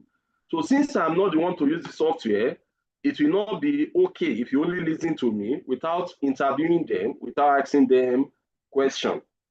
Because I've seen so many software that were abandoned just because the end user were not carried along in the process of defining what the features and function of the software will be. So who is the sponsor paying for it, and also who is the customer that will use it. Also, during initiation, you want to capture your stakeholders. So all those that will be affected by the project, and also all those that can affect the project. So project is not implemented in a vacuum. Project is implemented in an environment. The project will affect the environment will also affect the project. So who are the people that we need to get approval for before we can do anything? Who are the people that will be dissatisfied as a result of our work, and by so doing, they will start protesting, or they will go and report us to some authority. So you want to identify your stakeholders, people that have interest because they will gain or lose something. Then also, what is the ultimate project outcome? By the time we finish this project, what are we going to deliver?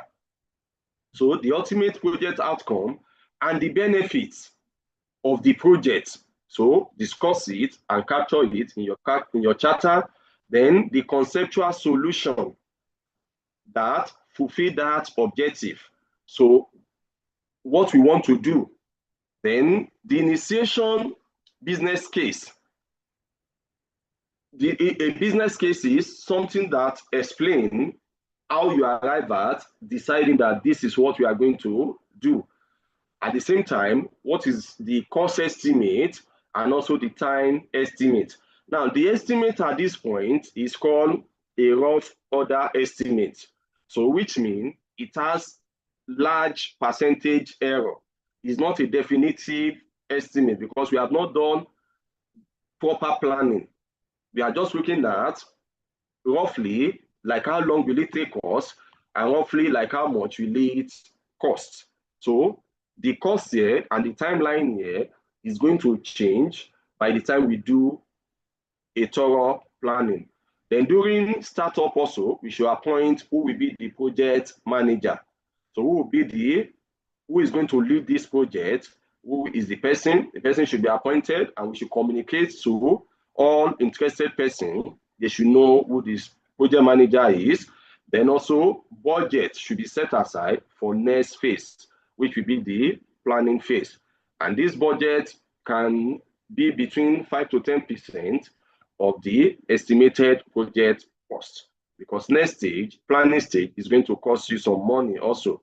So all this information is documented, and the document is signed by the owner of the project, the sponsor, and somebody from the project organization.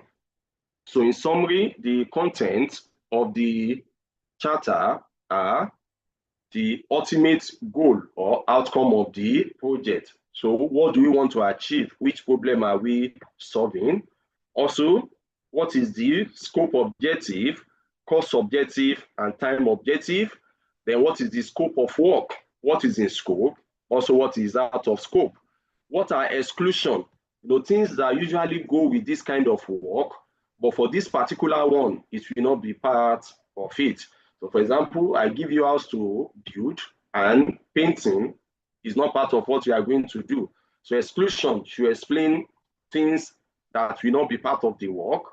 Then also, what are the deliverables? So by the time the project is over, what are the things the project team will transfer to the owner of the project? Then do we have constraint and dependency? So constraint are boundaries or limitation. So for example, is there a deadline that the project team must not exceed? Or is there a particular standard of deliverable we are expecting? If what the team creates does not meet that standard, we will not accept it. So if there's constraint, define it. Then do we have dependency? Dependency are things the project depend on. So for example, maybe a project is in progress, and until when we finish it, before we can start this one. or there's a permit we need to get. Without that permit, we cannot start execution. So what are dependency? Also discuss risk and issue. Risk are some events we have identified that are likely to happen. They've not happened, but they are likely to happen. If they happen, then we have some negative events or some negative outcomes, sorry.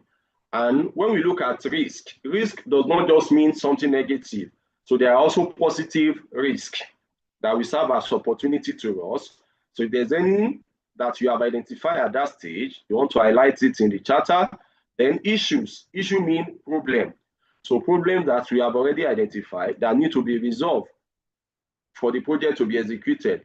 If there is any that has been identified at that point, also state it in the charter. Then we have assumption. Assumption simply means things that are necessary if this project will succeed. But as of now, we have not received it or we have not seen it. So for example, project is going to cost us 10 million. The owner of the project is showing us 5 million naira already. Where is the remaining 5 million? He tells us he's expecting loan disbursement from bank. Are you sure they are going to release the money? He said yes. He has submitted all the documents. The only thing he's waiting for is for them to do transfer. Waiting to do transfer does not mean that money has come. So anything that, because the truth is, if at the end that something happened in the bank, like the change management and they cancel all loan that the previous management has approved, if that money did not come, there's no way we want to finish the project. So anything that is necessary, important for your project to succeed, but as at when you are starting, you have not confirmed if it is available, you've not confirmed if it is true, that thing is an assumption. So you need to open assumption register so that you can be monitoring it. Then who are your stakeholders, especially the key stakeholders, people that must be satisfied, and also your project team, people that will work with you in the next phase. So that is that with the initiation phase. So we are going to stop here for today. So we'll continue by 6 p.m. tomorrow. So we'll look at planning phase in detail. So what must be the component of your planning of your project plan? And we look at each of it: requirement document, work breakdown structure, precedence diagram, risk register, your cost breakdown, and the like. We are going to look at them in detail tomorrow. So before we go, if you have question, drop your question in the chat box. Let's attend to the question before we go. Okay. Before we go, drop question. Let's attend to the question before we go. This person that is asking about agricultural course, I have answered you before I start training that it is not available, and also it is not in our plan at the moment. So agricultural course are not available. Okay.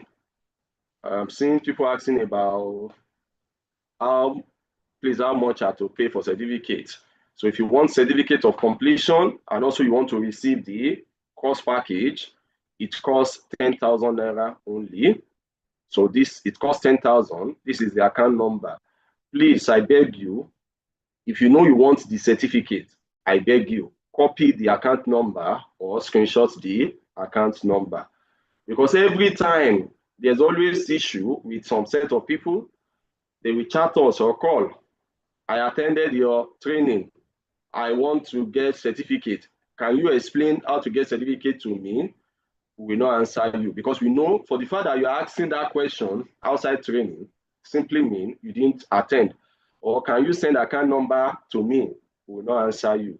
So as I always tell you, if we want to make money, like if we want to make 500,000 naira from this training, it is so simple. What we will simply do is we will send certificate sample and also how to get certificate and the account detail. We will send it to our WhatsApp groups. As of today, we have 21 WhatsApp group. It's not exaggeration. I'm telling you facts. As of today, we have 21 WhatsApp group. So you can see all the different groups. And I know some of you belong to some of the group. 21 WhatsApp groups. From group 1 to group 20, we have over 900 people in each of the group. Group 1 to 20, over 900 people. So multiply 900 times 20. Then the last group, which is group 21, we open it on Saturday. We open group 21 on Saturday. Look at group 21. How many people are there now?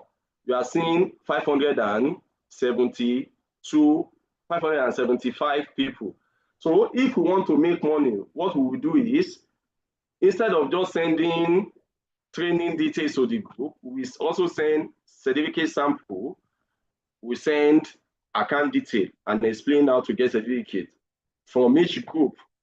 Minimum, let's say 20 people out of 900 per group, minimum like 20 people, or let's even say 10 people per group are going to pay that didn't attend training. But what are we going to gain if we are issuing certificate to people that don't attend training? So that is why, if you're in our WhatsApp group, you will see there, we didn't send account number there, we didn't send certificate sample there, because anyone that does not want the knowledge does not deserve certificate. And for some of you that chat us question about certificate, what did he tell you? It will be answered in the training. So if you ask us question about certificate outside training, we will not answer you. We assume you didn't attend training. And in most cases, when we refuse to answer, people get angry. They get angry. That is what I'm telling you now. So if you want certificate, you are paying 10,000 naira. This is the account number. This is it here. Copy it or screenshot it. After payment, please remember to send your evidence of payment to this phone number through WhatsApp, or you send it to this email address. If you make payments, if you make payments and you refuse to send evidence of payment, we will receive the money, but there's no way we will trace you. There's no way we will know you are the one that paid. So the only way we can know you are the one that make payment is after payment, send evidence of payment to us through WhatsApp to this number or through email to this email address. When you send your evidence of payment, tell us the course you attended, give us your full name as you want it to appear on your certificate, and also give us your email address. Certificate come in PDF. We send it through email. Certificates processing and sending will begin on Thursday. We will not send certificate to anybody today. We will not send certificate to anybody tomorrow. So the earliest time you can get certificate is on Thursday. And processing of certificate is on first come, first serve. So deadline for payment is Saturday, 21st of June. So which means it's not compulsory you pay today, it's not compulsory you pay tomorrow. But if you know you want certificate of completion and the course package, you have between now till Saturday, 21st of June to make payment. After payment deadline, certificate fee increased to 30,000 naira. So if you contact us anything from Sunday 22nd, we'll tell you pay 30,000. If you cannot pay 30,000, then you wait till when next we repeat the training. So once again, the certificate you are getting is accredited by American Council of Training and Development. If you want to confirm our accreditation, go to their website. Their website is actd.us, actd.us. When you get there, you see so many institutions they are accredited. Search for More Value School of Professional Development there. The certificate you are getting and the training you are getting is internationally recognized. So this is certificate sample. Once again, take screenshots of it so you will see it clearly. You are getting certificate of completion, project management masterclass. Then the 9 modules we are to cover in the training is on the certificate. Certificate is issued by More Value School of Professional Development in collaboration with International Association of Project Managers, Nigeria Network. Certificate is accredited by ACTD, American Council of Training and Development. So on your certificate, 3 things will change. Number 1, we put your name here. Number 2, the certificate ID you will see on your certificate will be slightly different from what you are seeing here. Why? Because each certificate has unique code. no two certificates will have the same ID. And what we use for verification is certificate ID. So number 3, certificate issue date is Thursday, 19th of June, 2025. Some of you may want to ask, can you help me backdate? We don't backdate certificate. You attend this training, you pay for certificate, the date you will see as issue date is 19th June 2025. And the certificate can be verified through the QR code you are seeing here. So if you pay for certificate, what are other things you will receive? Number 1, you will get membership of IAPM Nigeria Network. So this is what the membership letter that will be issued to you. This is sample of it. Okay, so on your membership letter, your full name is there, your membership ID, and also your membership status. So it's there. That is number 1. Then number 2, you are going to get training video and exercise file on Microsoft Project software. So this is one of the most popular software used for project management. This training will not cover it, but however, will give you training video and exercise file so you can learn it on your own. Then also, the training I'm doing for you is a crash course, which means there are areas of project management that I will not touch because of time. However, I know some of you that have been following us, you know we have comprehensive project management training. So we have IAPM project management course that lasts for 5 weeks. We also have professional diploma in project management that lasts for 6 weeks. So these ones are paid course. So we give you video of the comprehensive project management training, so which is more than what I will cover in the class. We also give you video of Agile Scrum project management training. The recorded video of this training we are holding will also be released to you. If you pay for certificate, there is handout, there is course material, and a copy of the slide I'm using for the training will also be released to you. Then, in order to help you prepare for project managers interview, we will give you some video that contain project managers job interview question and answer. So what are some questions you should expect if you go for interview, and how should you answer the questions? You are going to get that. Then also you get one-on-one support. So you can reach out to us after the training. You have questions, you need some templates and the like, we will give you for free. That is for those that pay for certificate. So you may also want to screenshot what you are seeing here. This is what we release to those that pay for certificate. So I believe I've answered some of your questions. So let me go through the chat box again. Anyone I have not answered, let me provide answer to it. Please run it down again. Just deny headings. You will see it in course material or recorded video. How can I pay for certificate? I've explained that, and you are seeing it on the screen. Okay, let's see. What is the difference between PMI and IAPM? The difference between PMI and IAPM is they are different organizations.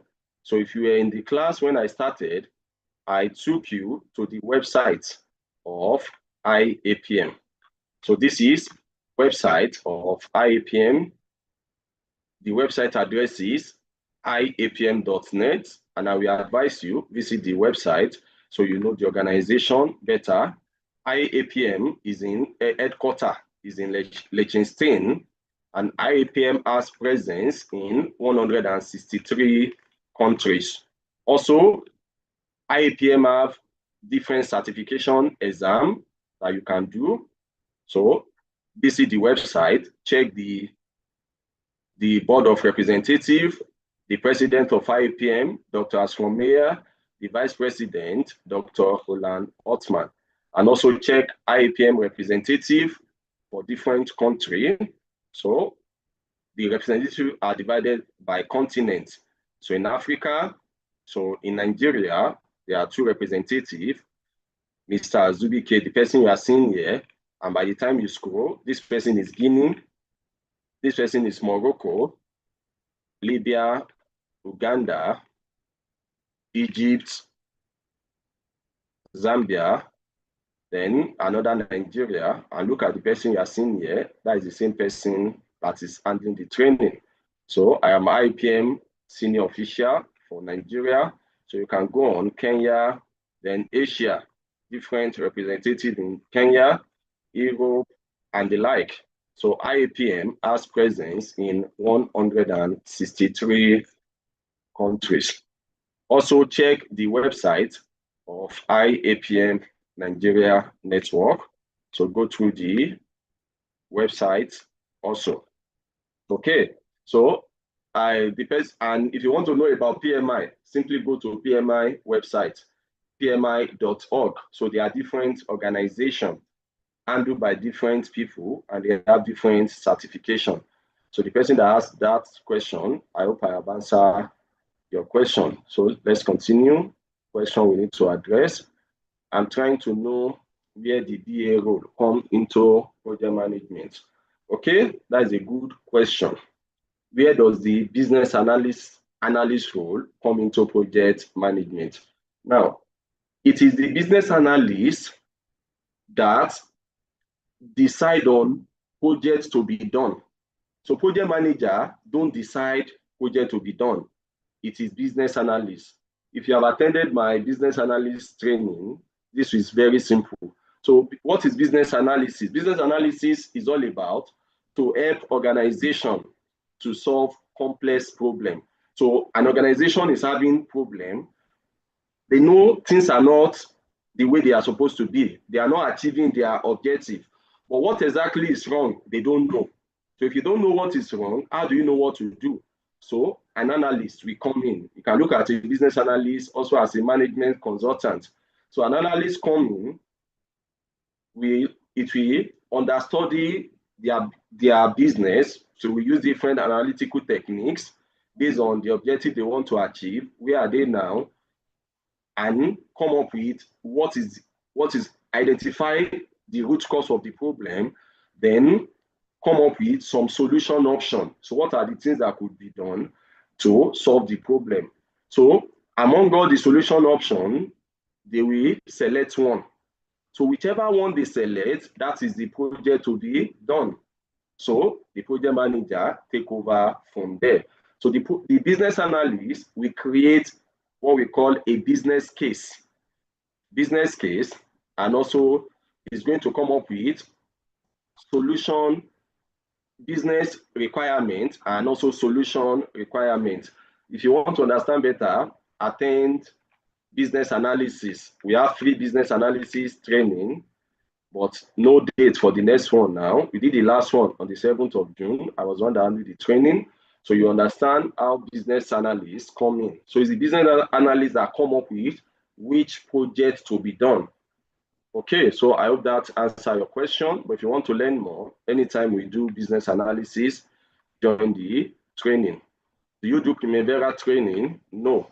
What is the difference between project management masterclass and project management training that lasts for 1 month? The difference, course content is different, and also the objective of the course is different.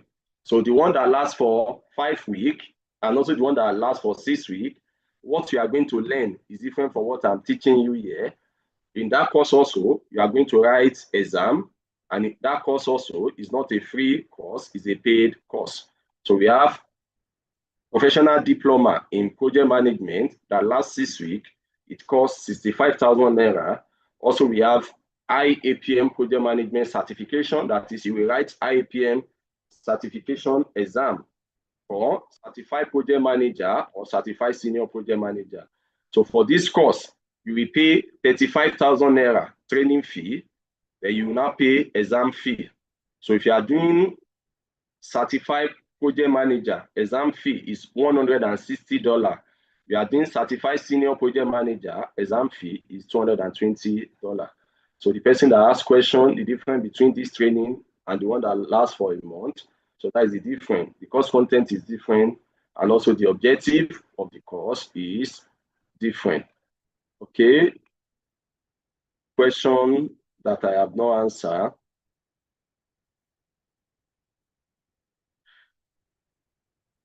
I can't wait to attend training. Okay. Please, is there any form to fill? Form for what? You are not really learning form. What is the significance of becoming IPM? What is the significance of becoming IAPN member? If you become IAPN member, which means you become a network, that is, you are part of the member of IAPM, and that gives you some privilege. Some privilege, like for example, in some training, we give you discount, and also sometimes when we have job opportunity, especially for project managers, we contact you. Then sometime also you need some form of assistance, maybe you need reference or you need some template and the like, you contact us, we get it for you. Okay, if I'm not mistaken, you say the certificate alone is not criteria for getting job. Agree. What will someone does? What will someone that does not have experience do? Do you help people to understudy or gain experience along with the certificate? Good question. So let me repeat again. Like I like telling people truth. If the reason why you join this training is because you want to get certificates and you go and get a job, it doesn't work that way. If I want to employ project manager, I will not employ you because you have certificates. My reason for employing you will be because you can do the work that I'm employing you for. So we simply mean don't just join this training because you want certificate. Don't pay because you want certificate. If you are not willing to learn, don't pay. So how will you gain experience? Number one, the teaching I'm doing, I try as much as possible to be practical. So you join the training. After the training, if you pay for certificate, we are going to give you extra materials. Extra materials will be given to you. Some course material, some video training that is more elaborate than what I'm teaching. Create time, go through it. Create time, go through it. I told you we'll give you video training on Microsoft Project software. As you are watching the video, make sure you're also practicing out what's the exercise in the video so you know how to use it. Then if possible also volunteer to work as a project manager, even if they will not pay you, at least so that you can learn, so that you can gain experience, or apply for entry-level job.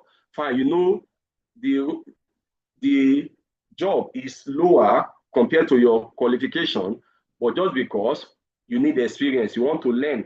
So you may start with entry-level job, maybe you do it for just 6 months so that you can use that experience to get a senior role. So that is what you do.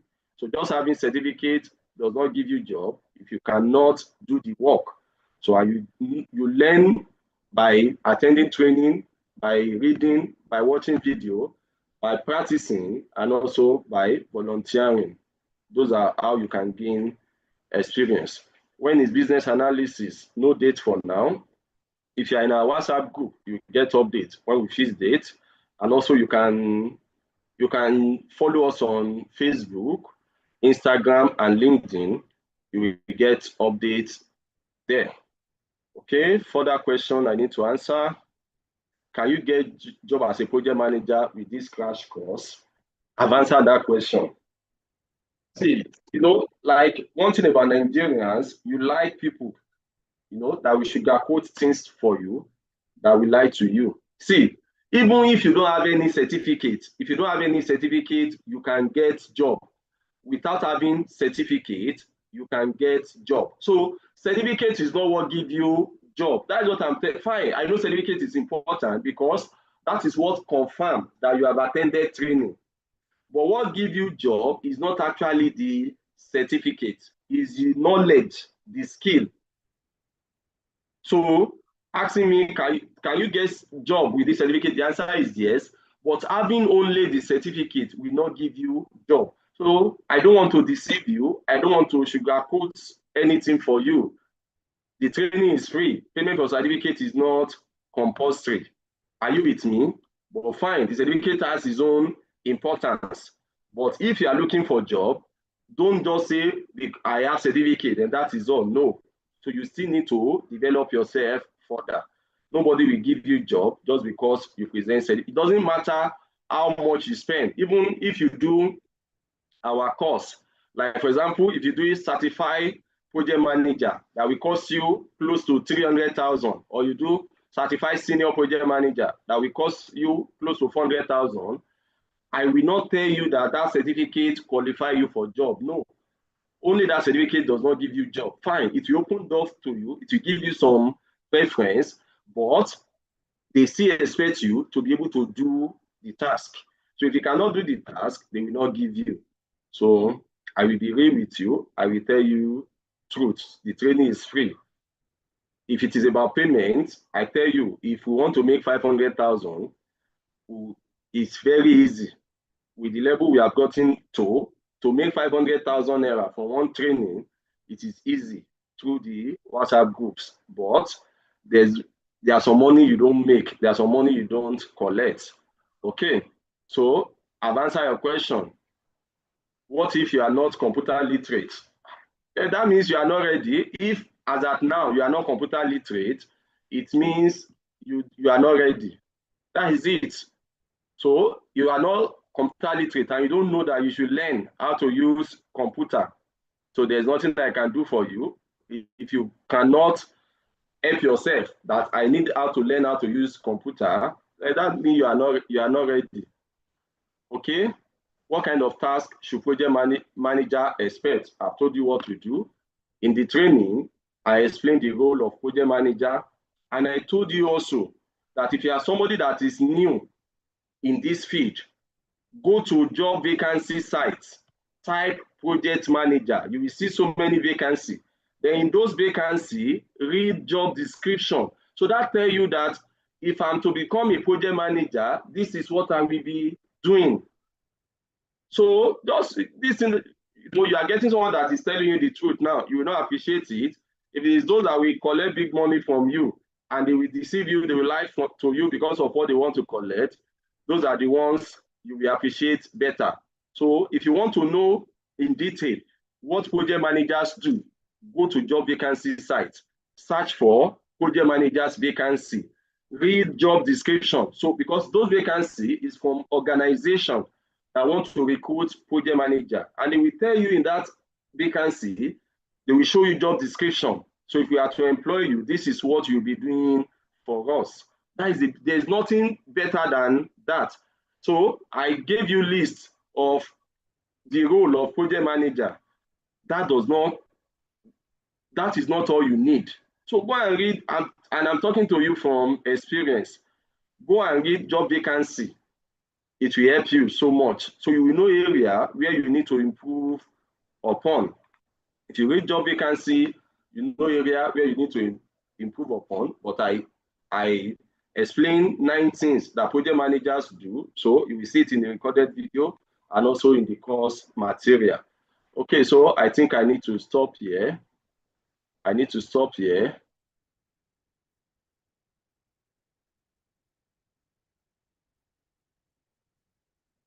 So I have to stop here. So thanks for being part of the training.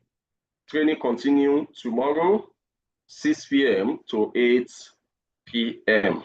So the training you just attended was brought to you by More Value School of Professional Development in partnership with IAPM Nigeria Network. My name is Sunday Shimire. Sunday Shimire is senior official for IAPM in Nigeria, co-founder of More Value School, and the lead course instructor for More Value School. So bye for now. See you tomorrow.